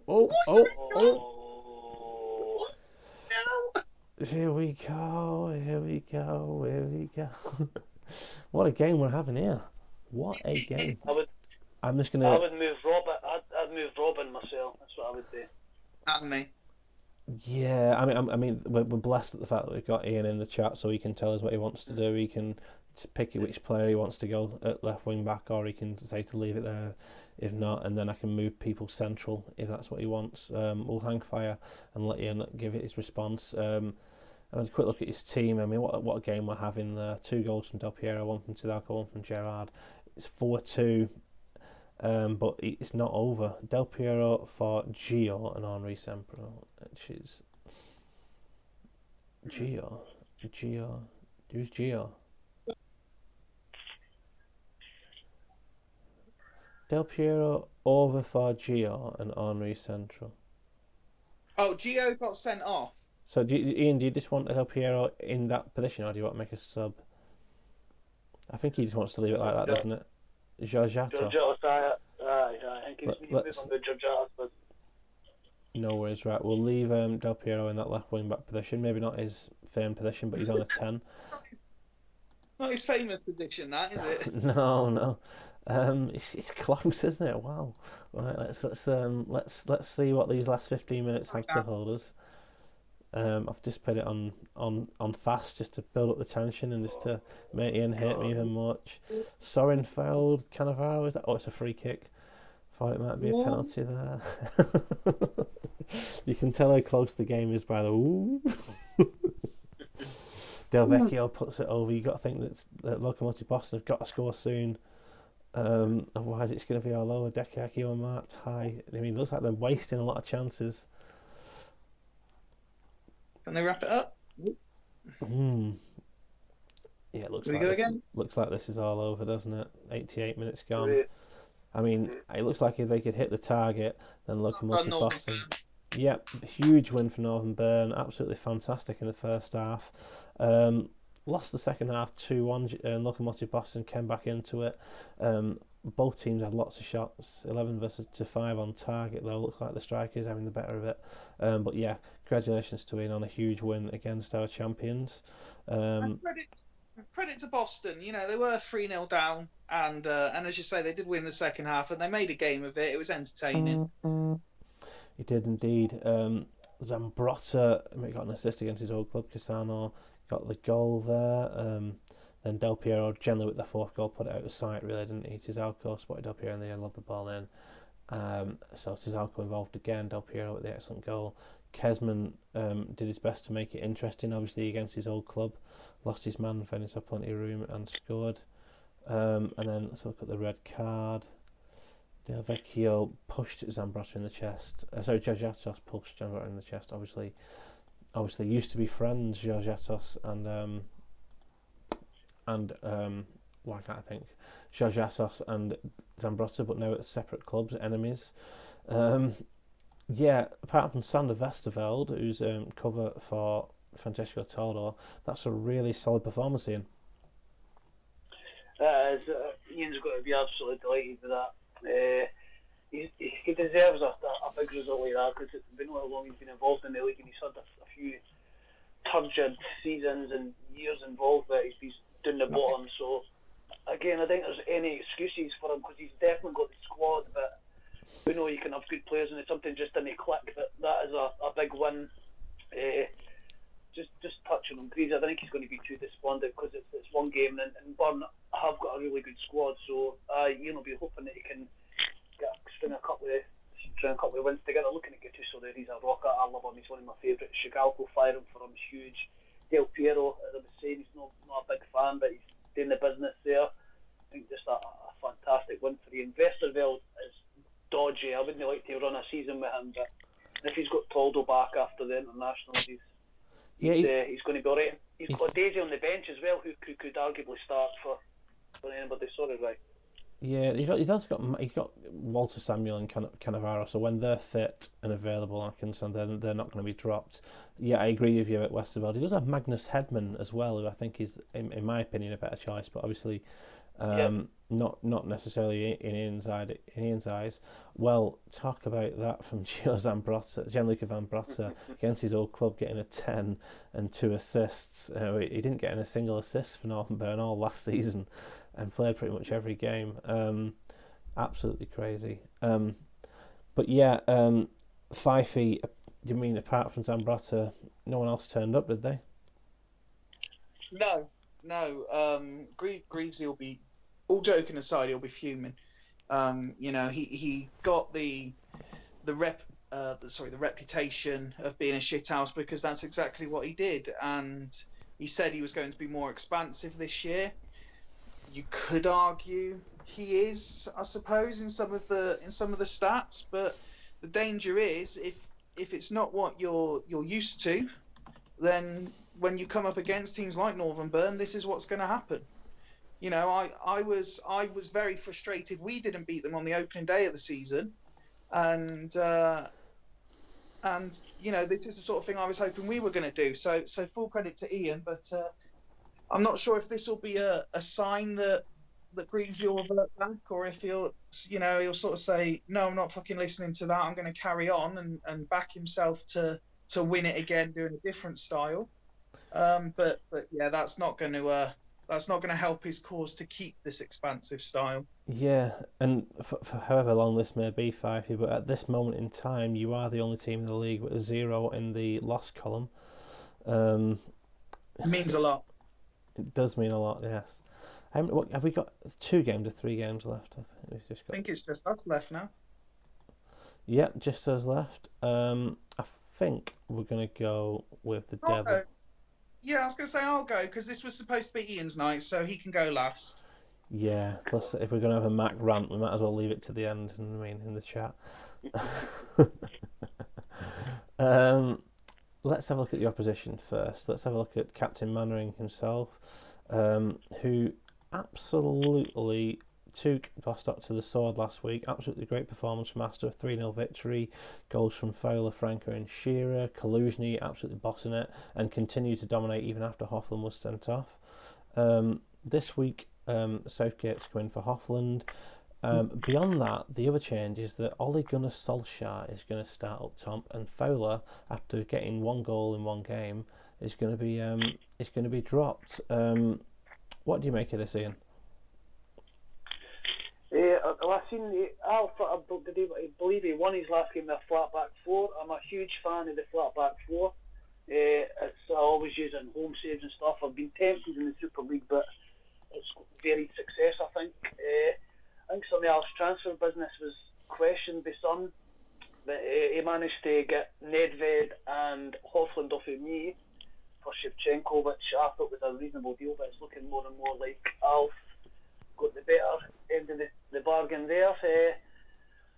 It's not my favourite 1 to 11, but Alf clearly knows what he's doing. He puts hours in, and I know he's playing himself doing a hell of a lot this season, but looking at that, Franca's more than capable. Solskjaer isn't one I would personally sign, but again, as I say, he's just got that knack of knowing players and getting the best out of them, so I definitely wouldn't be writing fucking Aster off as much as Alf is anyway, but I think that's a fair bit of gamesmanship there by Alf, but he's very incapable. He's done this long enough, you know what I mean? Yeah, he's got Wooder involved as a little bit of an advisor, as much as Wooder's still on the board. But, don't know how much I'll help, like. Yeah. Maybe a hindrance. He's still on the board at Dragons, so but basically I think Wooder just makes a comment every now and again. Alf saying didn't know that Silvino was only at 93%. I mean, I think 93% is solid enough. It's not going to cause too many hindrances. You've got substitutions there if needed. Danielson could probably slot in at that position. Or maybe could, maybe couldn't. Solskjaer, do you want them? Let's just give him the number 19. I'm not giving him the number 9. That'd make me sick. Let's proceed to the match.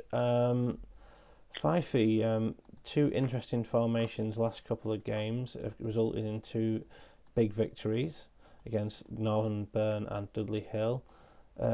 This time out, you've gone back to what you know, back to the formation for this season.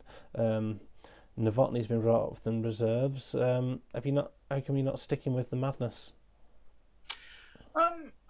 We came into the season with an idea. As you know, I've kind of adopted a home formation and an away formation. The situation with the international call-ups coupled with Wes Brown's injury, I mean, I can't recall exactly how long he's out for, but he seems to be out for forever. I've only had 1 centre-back, so I wasn't sure how it was going to work. So first time round, I played 3 at the back, and it was kind of a thrown together 3. We had Kivu in the middle with Diaz and... I think Kivu played on the right, Diaz on the left, and we played Gugoy in the middle of the 3.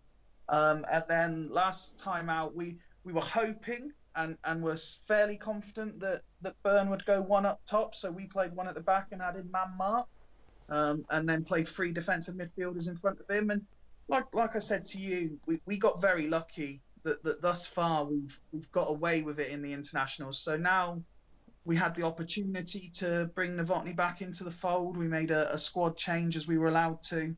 It allowed us to revert back to what we were doing at the start of the season. Yeah, let's have a quick look at this. It's Christian Diaz is most defensive player on the bench. I can see that Jens saying no defenders on the bench is a bit criminal. Ronaldinho on the bench is criminal, comes from Duggan. It's an embarrassment of riches. And Steve Wright pointing out that Gugu's posting numbers, which maybe has raised a few eyebrows. He was sparsely used at Dudley Hill last season. Obviously starts the game at Roma, so we know what you mean. He's obviously got some quality there.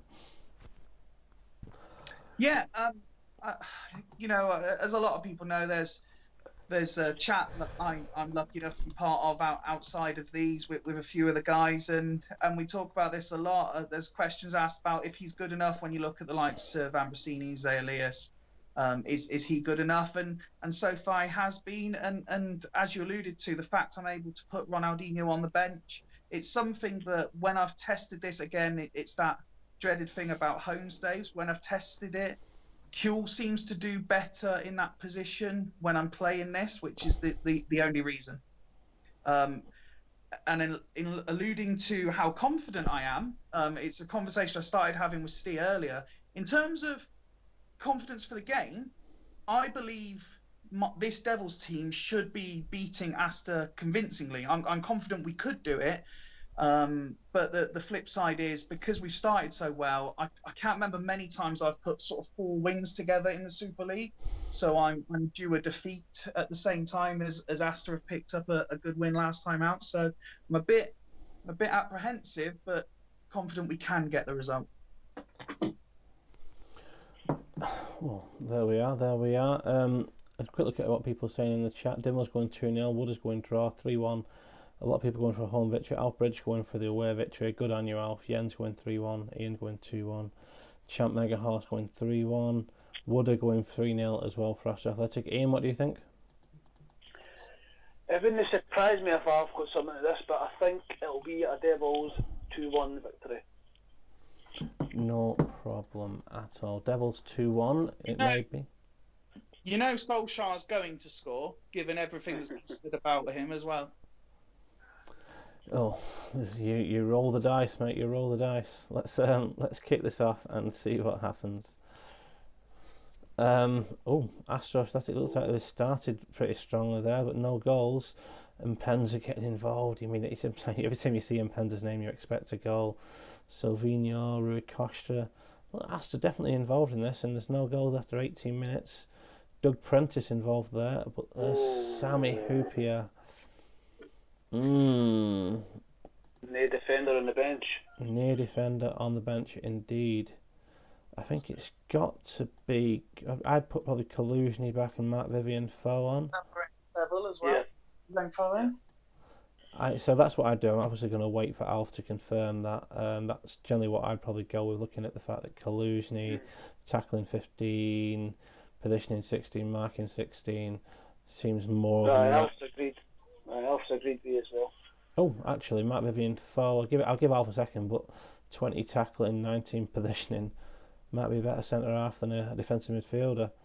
I'll give him a couple more minutes, but yeah, it's been an entertaining start to the game. If not, Jens answers. Sorry, Aster have made a decent start there, so I'm quite nervous how this is going so far. Yeah, Stephen Wright, was Tristan available for this one, mate? No, he was 50% fitness. Right, Jens Anderson saying Solskjaer is a wanker, and honestly, that is something I can't agree more with. Let's kick this back off, as Alf's not giving me any further indication that he wants to switch it, so we will move on. More orange, more involvement for Rui Costa, but no goals as yet. Nedved involved, Rui Costa driving it involved, but there is a goal. Oh, it's looking good for Aster, isn't it, so far, this game? Pavel Nedved puts it in front, and there's Solskjaer on his debut. Ollie is at the wheel. And yeah, Fifey, you might not leave this one. Might not leave this game with your with an on the comment. But there is fucking hell. Jesus Christ! 2 goals on the stroke of half time from Emerson and Ventura to turn this tie on its head. You still say that Aster had slightly better of it in the first half. 6 shots on target to 4. Action zones, probably more in the Devils area, but the Devils have more possession. A quick look at the match report. Hippier involvement in the game. No idea what that was really. Rui Costa corner, Nedved put the goal in. Nedved shot, and Solskjaer picked up the rebound after Frey only parried. And then on the stroke of half time, Gio Van Bronckhorst put the ball near post for Emerson header to cap a wonderful Devils move. And Ferguson hits a 30-yard ball ahead of Ventula. Big Barry doing the business again, and then Ventula tries his luck and puts the ball home. Look at Aster first, Ian. I mean, up until 45 minutes, they were coasting, weren't they? They were. If Aster had went in 2-0 at half time there, they would have been thoroughly deserved. I thought they were definitely the better side in that first half. Solskjaer getting his goal as we knew he probably fucking would. Nedved doing bits for Alf. He was flattered to see for me a wee bit. A good first half shown for Alf. He's going to be devastated if he's got back into it. Also, I can guarantee that Fifey's muted his mic because he would have been fucking screaming there. He's probably in laps. He's living in as we speak. Oh, mate, I'm pacing around the living room kicking stuff at the moment. I thought you wouldn't be moving. But no, you've got to be delighted with that. Alf's going to be gutted, but he's going to be massively fucking buoyed by that. So he's going to be hoping that he can put in another decent performance in the second half. Yeah, stinks of Cavallero on a 5 after the 90, says Jens. Would have mentioned that's all Vent will do all season, so Alf is gonna, wow. Yes, that's fine. So he's gonna do, I did give him the option of this, but I'm gonna let him do this. 5, I hope you don't mind too much, but yeah, swapping Foe with Kolozny there, and he's also bringing Danielson on from the bench from Silvino, who I thought is relatively fit, and he's still on 87%, but obviously Danielson is getting the nod to come on at half time. Devils first half doesn't look that bad on paper, does it, Fifey? No, the ratings are certainly higher than I expected them to be because I was livid with that performance. We didn't turn up until the 45th minute. Fucking awful. A Nedved Danielson swap. Did you? Sorry, it's hard keeping up with Alf. Right, so he wants Nedved at left back. That's fine. Okay, you're allowed to do that. Is that all you're giving us out, Fifey? I'm just having a quick look just to be sure. Do you know what? As they've pulled it back, I'll leave it as it is. I was considering a change there, but I'll leave it as it is, I think. GVB on 84% fitness, Gugu only on 87%, but I mean, relatively solid performances in terms of match ratings. Actually, no, you do make a valid point. If I may make a change. Yeah, of course. I'm allowed to move people within the formation as well, aren't I? Yes. Okay, can you swap Emerson with Gugu, please? Yep. And then Gugu again with Kjell, and put Ronaldinho on, please. That's what I was thinking, Faithful lad. That's what I was thinking. There we are. Right. So we're going to do that. I thought you might have put Kjell at left wing back, though, Faithful. I thought you might be considering that. You know what? It's what I was looking at originally, but I went with this instead. Alf saying Frey's on a 9, so you got to be doing something right. Yeah, and this match stats suggest that you're on top, Alf. So let's kick off the second half and see hopefully there's some more goals. It looks like both teams involved again. It's definitely not one-way traffic like a lot of the Devils games happen. Shearer shoots from distance. Rui Costa involved. Franca involved. Solskjaer involved. Yeah, Van Bronckhorst involved for the Devils. Ronaldinho. 20 minutes to go. Shearer shooting a hopeful-looking shot. Oof. I think this is a real tight one. I'm going to slow it down, gents, just for I know you love it. Shearer at the drive. Well held by Frey. Foy involved for Nedved. Nedved goes down. Indirect free kick. Kolozny. Nedved jinks past someone. Raymer, I think. Ooh, Ventura just over. Going to be a bit of smash and grab from the Devils after a bit of a poor performance. Oh! Off the bench. Danielson. 83 minutes gone. Has he won this for Aster? Aster in Furnace. I don't know idea what Ian's on about. 5 minutes to go. Can the Devils get that one back? Oh! I mean, I wouldn't. He can do something if he wants, but I probably wouldn't do anything. Ian, Alf, be very, very quick in saying what you want to do. I'm just going to continue if not considering there's 5 minutes left. Come on, Alf, you can do this. I'm so angry. I can hear the anger in your voice, Fifey. This is not what you expected tonight. I mean, that's what I expected. I said we would do a defeat, and I'm just so fucking annoyed. It's come with Solskjaer scoring. Fucking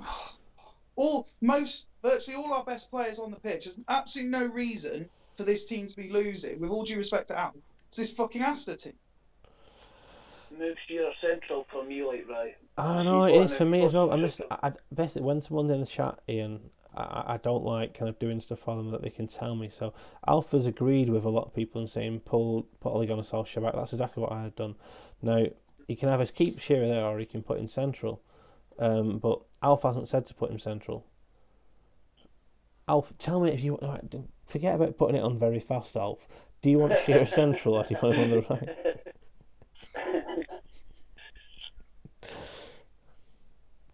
It's going to go on very slow because that's what your response time is like, Alf, when I'm asking for an instruction. Right, he wants him right, okay. We're going to keep it on fast because I like it like that every now and again when it's nervy times. Obviously, you want it on very fast. Last kick is... Oh. Fuck me, we got away with it. Massive goal.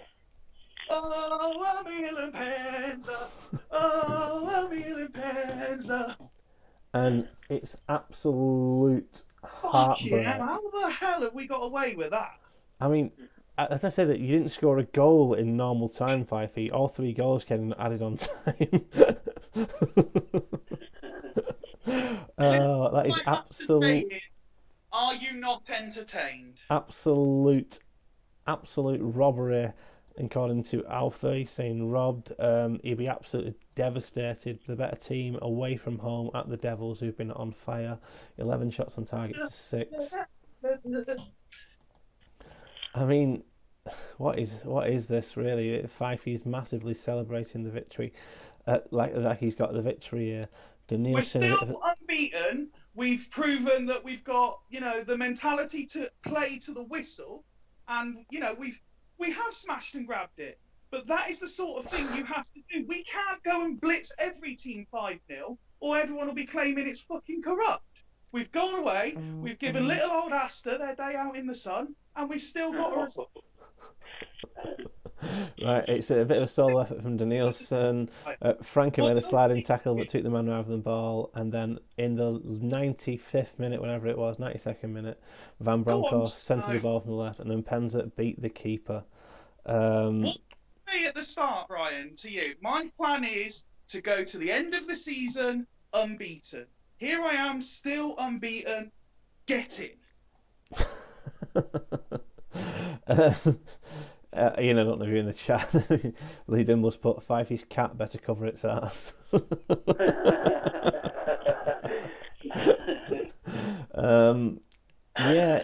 Alf's player rating's not really reflecting his performance on the pitch, Ian. No, absolutely, he did deserve to win that. Let's face it, but his defenders disappointing. South getting a 5, Collusion on a bit of a disappointing 6. His keeper maybe not covering his film glory. I know he won all his key tackles and stuff, but I think over the piece, Aster did deserve to win it. But on the flip side of that, that's the kind of point that, I didn't dare say champions, but it's a sort of result that a lesser team maybe would have lost that game, but Fifey's done well there to get the draw, and coming into the season it could be a huge point for him. So, but again, it just shows you though that Alf's that disappointed in getting a draw away to Devils. It kind of shows you maybe the performance that he put in, and maybe the progress that he's maybe turned a corner here, because that's still a good result. But over the game, of course, the game he did deserve to win it. Let's be honest. But again, credit to Fifey for grinding that out. No, if I can, because I want to jump on that point. I want to send respect to Alf, because what Alf's done there is he's actually come at us, which a lot of teams haven't done. They've quivered away and just let us steamroller them. So full credit to Alf. But, it happens. It's not like I haven't been on the end of enough of these over the last couple of years that I deserve one. Looking at the player ratings there, it would suggest that you should have won the game, Faith, because I can't believe that actually. That's just pretty baffling. Basically, Alf's attack was superb on the day, but his defence was atrocious. My team were, by their standards, average to good. I would suggest that if you saw those ratings, you would expect, kind of ignoring the goal call, you would expect that you've absolutely dominated that game, and you've not at all, have you? When you look at it, you've been second best on the day. I mean, it's amazing, absolutely amazing, the fact that basically Christian Kiever and Novotny have got 7s. Gigu before he got an 8 before he went off. But they've conceded 11 shots on target, 15 shots on goal. I think that's pretty. Incredible, really. That's all true, and I always say you can't argue with fact. But the important stat is that one at the very top of the screen that says Devils 3, Aster 3. Yeah, Aster 3 sent off in the last 2 games, according to Alf. Yeah, that is a 3 point. Duggan saying that Mpenza bails you out so much. Ronaldinho doing fuck all again. Yeah, the fucking Great Wall of Dragons bailing them out. They have to have all them players there. I don't. Because I back strikers to score goals. Would have saying it's 3-3, mate. You need to get over yourself. Well, listen, you've got him, you've got all of the Dragons, and you've got Steve fucking bashing one out on WhatsApp at the minute that they're in the top 6, right? So I can be happy that I've still unbeaten, and I believe still top of the league. Oh, I would expect so. I would expect so. I expect to see it for another 20 odd games. Right. So another team that haven't had the best start to the season and have lost the last 3 are Fulchester. Apart from their hammering of Churchtown, they've not had the best start to the season for a team which a lot of people pipped to be in the top coming into the season. They've gone back to something more familiar in the kind of the double symmetry that this formation offers. Fifey, Beckham, Giggs, Veron, Donati, solid passing midfield. Is this, after what we saw last time out from Fulchester, is this a little bit more familiar? Is this a little bit more expected from Macca, and it should get him back to being where he should be? I hope so. As I've said many times, he's a manager I've got a lot of respect for, and I know he's been very downbeat about what's happened at the start of this season. He's messaged me telling me as much at times. But he's got nothing to prove. He's been to a final, he's been to a semi-final. It's almost in a similar way to what I was saying about Scott. It's just a case of dust yourself down, back to basics, and listen, his squad's perfectly talented. He will be absolutely fine. He will. He's a man who absolutely hates losing. I'm just trying to keep up with things in the chat. Craig Duggan saying you won exactly what Dragons did last season, which made me tickle a little bit. I think they won. Devils definitely won more games than Dragons last season. Right, it's all Control Alt Delete with Danielson in Team Wooder. So there's obviously a bit of chat going on about Danielson the Aster versus Devils game, but we are now on to the big game of the evening. It's pretty much near bottom of the table clash between 11th the Haggis and 13th Fulchester, 2 of the more outspoken managers in the league.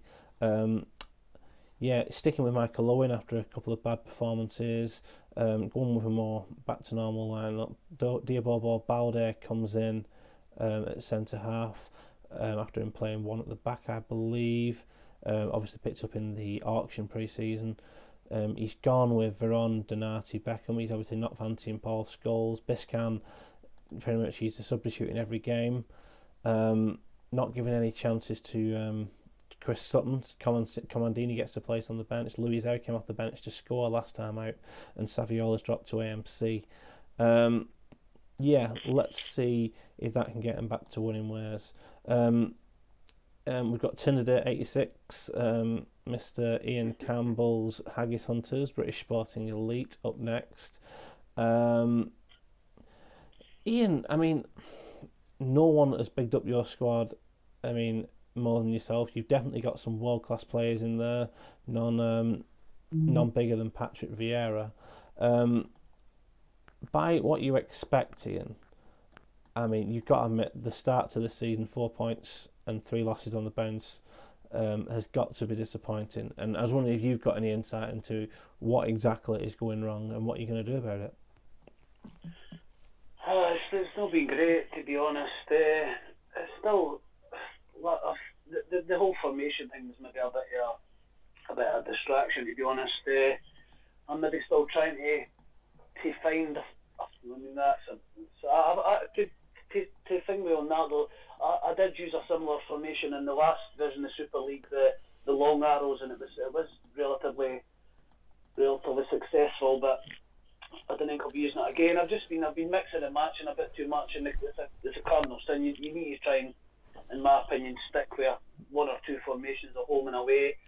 Also, the individual instruction, when they put the team instructions, I've been fucking about with that a wee bit. Maybe, again, I've done it the night as well. I've went for something I've never used before in the individual. So we shall wait and see. But the team I've got shouldn't be languishing near the bottom of the table. I brought in Solari because he's Candela, been on international duty. Shevchenko really needs to fire. If he does the fire, it's just going to be a case of same as last season, really. I've got the players behind them up front. So just Vieira's not really done as much as what I'd like him to do. So I don't know whether to play him central midfield or did he. I've just got a couple of questions that need to be answered. I've done a bit of fanning about, so and then I need to just knuckle down and stick with a formation and hopefully do better than what I'm doing. Yeah, he's on international duty at the minute, but I've seen that he brought Marcelo Salas back in from the reserves. Obviously you're going to give him another run out at some point. Maybe a few people raise a couple of eyebrows at Didier Agat, centre midfield. Surely he must have some better options than that there. I know Riquelme is away and Rosiki's injured, but Petrov maybe? You could have given... I don't know. Is that a necessity that you're playing Agat there? No, I just quite fancied him, and because he was quite hard done to lose his place, to be honest with you. Last season he was probably one of my better, most consistent players on the right hand side, but Duffy, I don't think you can play anybody ahead of Duffy in my opinion. So I know people have played him centrally before and he's quite effective. I think maybe C's played Agat central, somebody has and said he can be quite effective. So again, I just thought I'd kind of try it and see what happens. I'm genuinely not expecting much for this because I think Macca's reverted back to one of his more familiar formations. So this is going to be a tough game, and I'll be happy to get in it now, to be honest. Yeah, I'll be honest with you, and I'm absolutely delighted to see that. I mean, both managers seem to have gone with more Super League formations, which kind of suit their teams. Mm-hmm. They both kind of look like they've really gone for it this week. Whereas last week I thought maybe a bit too experimental, if you know what I mean. So I mean, I agree. Macca is saying that you're going to win, as expected from Macca. He always backs up. He lost more games at home already this season than the whole of last season. However, other people in the chat don't seem to be following that kind of that follows suit. Dimble going for a 3-1 home victory. Jens going 1-0. Steve Wright going 2-1. Ian Edwards going 2-0. Macca saying there's a rage quit incoming. What do you reckon? So you kind of talking yourself down there a little bit, Ian. Do you reckon you're in with a shout tonight? You reckon expecting a point, or do you think it'll be given the form of both sides? You must fancy getting something here. No, but I think I'm probably in a worse position than Macca, to be honest with you. His home form on the whole is good. Last week he's fannied about the formations a bit like myself, so to see him going back to his more familiar formation, I genuinely would be delighted with a point here, but I can see it going not too well, and you have to, again with me, these individual instructions, I've never used it before, and that's the truth. I've sent you the Tatfield, so you'll be well aware of what I've went with in my team instructions, so it's a leap of faith, to be honest with you, so I'll wait to see. Just so you know, Ian, as I've seen this quite a few times now, I mean, the first couple of weeks I was kind of take over the chairman's role, I had a look at people's individual instructions, extraction, see what people were doing that was kind of different. I haven't done that in the last season and a half, so apart from load your tactic file and put the players in them positions, that's all I've done. Fifey, what do you reckon tonight, mate? This is a really tough one to call because I think both squads are very strong. I think we are seeing that there is sort of a slight tilting of the balance towards home sides again at the minute. So for that reason alone, I'm going to say Fulchester 2-1, but it wouldn't surprise me in the slightest if Ian can get a result here at all. Right, let's kick this one off. Alf going for a 1-1, as I think he's done for most games this evening. Does look like Haggis has started pretty well, so if Shevchenko hit one wide there early. Both teams playing in blue. I wonder if that's causing a little bit of a kit clash. I can tell the difference though, I think we're alright. Louis out ahead of there, Giggs straight to the opposition. You've started well, Ian. Definitely not too bad from the Haggis boys. Hard and low from Giggs, Michael Lowen involved. Both, Fulchester definitely coming into it now. Shevchenko goes down. Veron, Beckham, Donati, and we get to half time and it's 0-0. And it's even Stevens across the park, really. 3 shots on goal, 2 on target. Looks like it's been Fulchester slight more possession and slightly in your area, but maybe not to the extent you were expecting, Ian, from your comments pre-game. Not too much in the chat. It's been a relatively without action first half. I'm just going to go to Fulchester first to see if Maka wants to make a change, as I don't get the instant reaction as I would from you. Saviola and Liuzau on a 6, Michael Owen on 8, Giggsy on a 6. Obviously Giggs not done much so far this season. He had absolutely huge start to last season and a really huge season. Comandini's coming on for Fulchester. For Luizao, who's had a quiet half, so let's see if he makes any impact. Ian, sorry Fife, I didn't give you a chance to speak then. Sorry, I'm used to having one person on comms. Ian, I'll let you get back involved in a minute. What do you reckon of your first half, mate, and any subs do you want to make? I think that there was a point in that half where we had a chance, and again, but I didn't seem to get many chances, and I really need to be scoring, so I'm going to bring on Lewis Saha for Henrik Larsson. That's a fucking awful first half. I'll roll it at that. Not really much else to say there. Again, we need to be taking our chances, especially away from home. I'm no holding it much hope in that. Genuinely, I'd be delighted with a draw. I've said it from the beginning. I'd be more than happy with a draw, just to try and get back on track. But it's a bit tense. Yeah. Well, let's kick the second half off then. Hopefully we get a little bit more action. Again, it looks like you've started well though. Donovan and Shevchenko having efforts on goal. No goals, as you kind of said though. You need to be taking these chances. And there is Veron. It goes on the other end and gets the goal. 60 minutes gone. Mike Duff, Solari, Mendieta involved. It's definitely not a bad performance from you guys, Ian. It looks like you're definitely creating chances but not scoring. And there comes Fulchester again. Giggs involved. Veron, Beckham. It looks like Fulchester now starting to turn the screw a little bit here. Comandini fires the shot. Well saved. Still only 1 goal in it. Saviola spins the ball. Giggs picks up the yellow card. It's done. It's done. This is the last couple of minutes. It does look like, if it were like Haggis were peppering them, I probably would have slowed down a little bit earlier. But it does look like it kind of, the longer the game's gone on, it's gone more. It came in. Donovan. They had the middle of the second half. Well done, Marker. Well done, mate. Yeah, I don't think you can be too damn beat. It's a really tight game against a really good side there, Ian. Do you mean Fulchester, as we kind of saw from the comms there, they came into the game towards the end of the second half, but you had your opportunities at the start of it. 7 shots on target to 5. Action zones similar to the first half. Let's have a quick look at how that goal went in. Beckham found Butt found Veron. Veron dribbled clear of Didier Agat and struck the ball with Curie. Just before that, though, I think there was a couple of chances there. Shevchenko swerving shot. Buffon couldn't carry it cleanly, and rebound fell to Donovan. Buffon got the rebound as well. I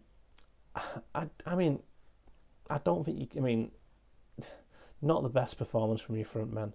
We kind of gathered that from the chat. Donovan, Larsson, Shevchenko not getting a 7, Saha doing all right off the bench, but that's generally where you've gone wrong tonight. Apart from that, Patrick Vieira's picked up a 9, not bad in the rest of the picks, and also not a bad overall performance, Ian. I think, see, when I had the chance, you can sometimes lack and sometimes tell in a game when you get chances and you didn't take them, you can kind of just tell that it's just going to peter away. And when I missed that chance in the first half, I had a bad feeling, and in the second half, I think quite early in the second half, I had a chance and it didn't go in, and I could just tell that it wasn't going to be my day. The front three were fucking disappointing. Larsson maybe should have just stuck with him and gave him the second half, but when a 5, it's hard not to hook someday. It's Murray and Donovan, he's had chances. I think he came in and scored fucking about 4 in his first 2 games. He's not really done anything else apart from that. The temptation's there to hook him. I might need to roll with Agat doing pretty well in that. Certainly mid reasonably well, better than some would have thing with. Solari, hopefully Candela's back. Casillas has been fucking probably my best player this season, which is a bit of an indictment how shit I've been. It might have just been doing it the team instructions, or maybe just the front three on the cutting it. Shevchenko needs to get his finger at his arse. But Radoy in a 6, but disappointing again. But congratulations to Maka. Hopefully that's him turned a corner. Disappointing. I just need to be taking the chances. I had chances. It's not as if I never had chances, but it's maybe a wee bit concerning that I've not put the chances away. The only shining light is I'll not be finishing bottom this weekend, and my good friend Scott is. Yeah, it's definitely a very different table than it was this time last season. Let's continue this. Five, I'll let you have a quick talk about the boys from the C-suite picking up the victory. Nicky Butt picking up man of the match again. Yeah, Nicky Butt's been sensational for him throughout, to be fair. And I said at the start he needs to go back to Mac needs to go back to what he was doing beforehand. This is exactly what he was doing last season, putting in good performances. And he wasn't. It was never, or very rarely, flashy. He was not like a 5, a 6, a 7-0 winner. It's go and win 1-0, 2-0. And just do a professional, solid job. And Ian's right. He was unlucky. He was unfortunate tonight. He's just come up against Fulchester took one of their chances, and unfortunately for Ian, Haggis didn't. Yeah, Steve Wright saying Owen gets fake 8s, and he's 8-9, 8-6-6, but he's got 1 goal and 2 assists. Maybe he's saying that I like Michael Owen on this game. I know a lot of people don't. Macca's not been in the best of form, so we're delighted with that. Even if it hasn't been emphatic as it could have been, I think it was a really good, tight game. A lot of people saying it's really tight. Back to business for Fulchester, I think, is the comment. And Abalde being good auction business, who he picked up for 10.5 million from Gazelles. There was a bit of interest in him. Is there a worse striker who doesn't convert his stats into performance, even on home saves, than Owen? Not for me, Duggan, according to Steve Wright. Anyway, let's continue. Let's have it. I'm not going to go into any detail tonight. Let's have a quick glance over the results. We've got goals in every game, which is good to see. We've got 2 away victories, quite a few goals in the games at the bottom there between Northern Burn, Locomotive Boston, and Devils Aster Athletic. Result of the night, Ian, going to Northern Burn? It's either that, but I have to say Sloss with it. Leadersford's quite a biggie as well, to be honest with you. So it's one of they two, but probably Sloss because they've started poorly. For me, it's the Sloss game. Yeah, and to be huge fair, victory, isn't it? I'm inclined to agree, but also a small round of applause for Steve, because going to Hools and winning isn't easy either. Yeah, let's have a quick look at this now. Right, Dragons were ahead of Churchtown in the table. Fulchester were behind Haggis. Dudley were behind Hools. Sloss were behind Leadersford. Northern Burn were behind Locomotive. And Aster almost beat you, who were lower. So it looked like there's the teams who were lower in the table. The teams that were lower in the table have had a good night tonight, with the exception of Churchtown and Bostock. And yeah, Alf almost did it there.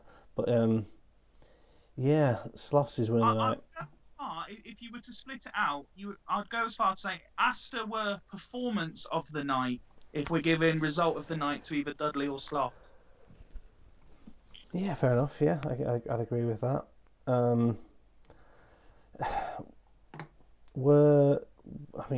Fifey, I'll stick with you. 2 teams on bad form now. We've got Haggis and Owens on comms with us, and Bostock. They need to turn things around, and Churchtown, to be honest with you, those 3 teams here. how do they go to fix this? Where do they turn to? Okay, so if I can start with Ian, it was clear tonight he's not far away from turning it round. I think he's missing a few players, which meant his subs bench was possibly a little bit weaker than he would like it to be. But Haggis aren't a million miles away from getting the results. You could see that tonight. Churchtown, I think they again unlucky. I think they're performance-wise they're not too bad generally. It's just that they are lacking that sort of punch that most other sides have when they need it. So they're going to have to do something tactically superior to perhaps make up for where they're a little bit weaker in certain areas personnel-wise. And Bostock, it's just a case, as I've said a couple of times tonight, just stop pissing around with the formations, do what Mac has done tonight, go back to what you know, and you'll soon see them climbing up the table again. Fair enough. And then Ian, I can ask a question about the opposite end of the table. We've seen, I believe at the start of tonight, the top four was Hools, Leddersford, Locomotive and the Devils, and none of those teams have won tonight. I might, don't quote me on that, I might be wrong, but for those four teams, I mean, have they done anything wrong tonight, or have they just been a little bit unlucky? I think they've just been unlucky, mate. I mean, I was guilty of doing this as well. Folk, they strung a couple of wins ago early in the season, and then folk are like, oh, they're definitely making the playoffs. But as we've seen tonight, anybody can and will beat anybody on their day. I don't think anybody would have predicted Sloss going to Leddersford and winning. Likewise with Burn beating Locomotive Boston. I mean, form, it really does go out the window for me. I mean, anybody is capable of beating anybody. It wouldn't surprise me in the slightest if Bostock are in and about the playoffs at the end of the season. Anybody is still in the mix as far as I'm concerned. Just if on Bostock, if he just goes back to these more recognised formations, he's a good enough manager. He's more than capable of making it. And as I say, it's set up nicely, but anybody can and will be anybody. So nobody should really be worrying. Hodges shouldn't be worrying. He's had a good start to the season. Fifey's sitting pretty, still unbeaten, which is a big achievement. So anybody can be anybody. But again, there's nothing really looking. As long as you next weekend, Fifey, if you wouldn't mind going soft tackling and just fire out the random tactics generator, please, that would be great, mate. Ryan, if you wouldn't mind making sure Montero and Uliano are available at long last for the next one, because I'm in trouble again. Yeah, that should be a big one next weekend on Sunday. Devils versus Haggis, that'll be a good game.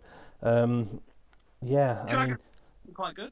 Yeah, I'm just having a quick look through. I mean, Aster, I think they'll back themselves after the performance tonight at home to Churchtown. Dragon Slough should be an entertaining one. Bostock won't want to travel to Fulchester after the victory tonight. Gazelles, Northern Burn, two teams in relative form. Hools It's still, I mean, I know there's no small games in the Super League, is there? Right. Well, thank you both very much for joining me on the comms tonight. It's probably a bit longer a show than I wanted to do, but it's been very, very enjoyable. Really enjoyed a lot of the games tonight. The Locomotive Northern Burn game, Devils Aster Athletic were very, very enjoyable games. It's edge of the seat stuff. Well, no, that's not true. Burn Boston was an enjoyable game. Well, yeah, but it's edge of the seat stuff, as the comment, Fifey. So you got to say that you must have been like, oh. Oh, I was fuming. Right. Anyway, thanks so much, Ian. Thanks a lot, Fifey, and I shall get this all updated and get this out tonight. And thank you, and have a good evening. Cheers, guys. Cheers, everybody. Good night.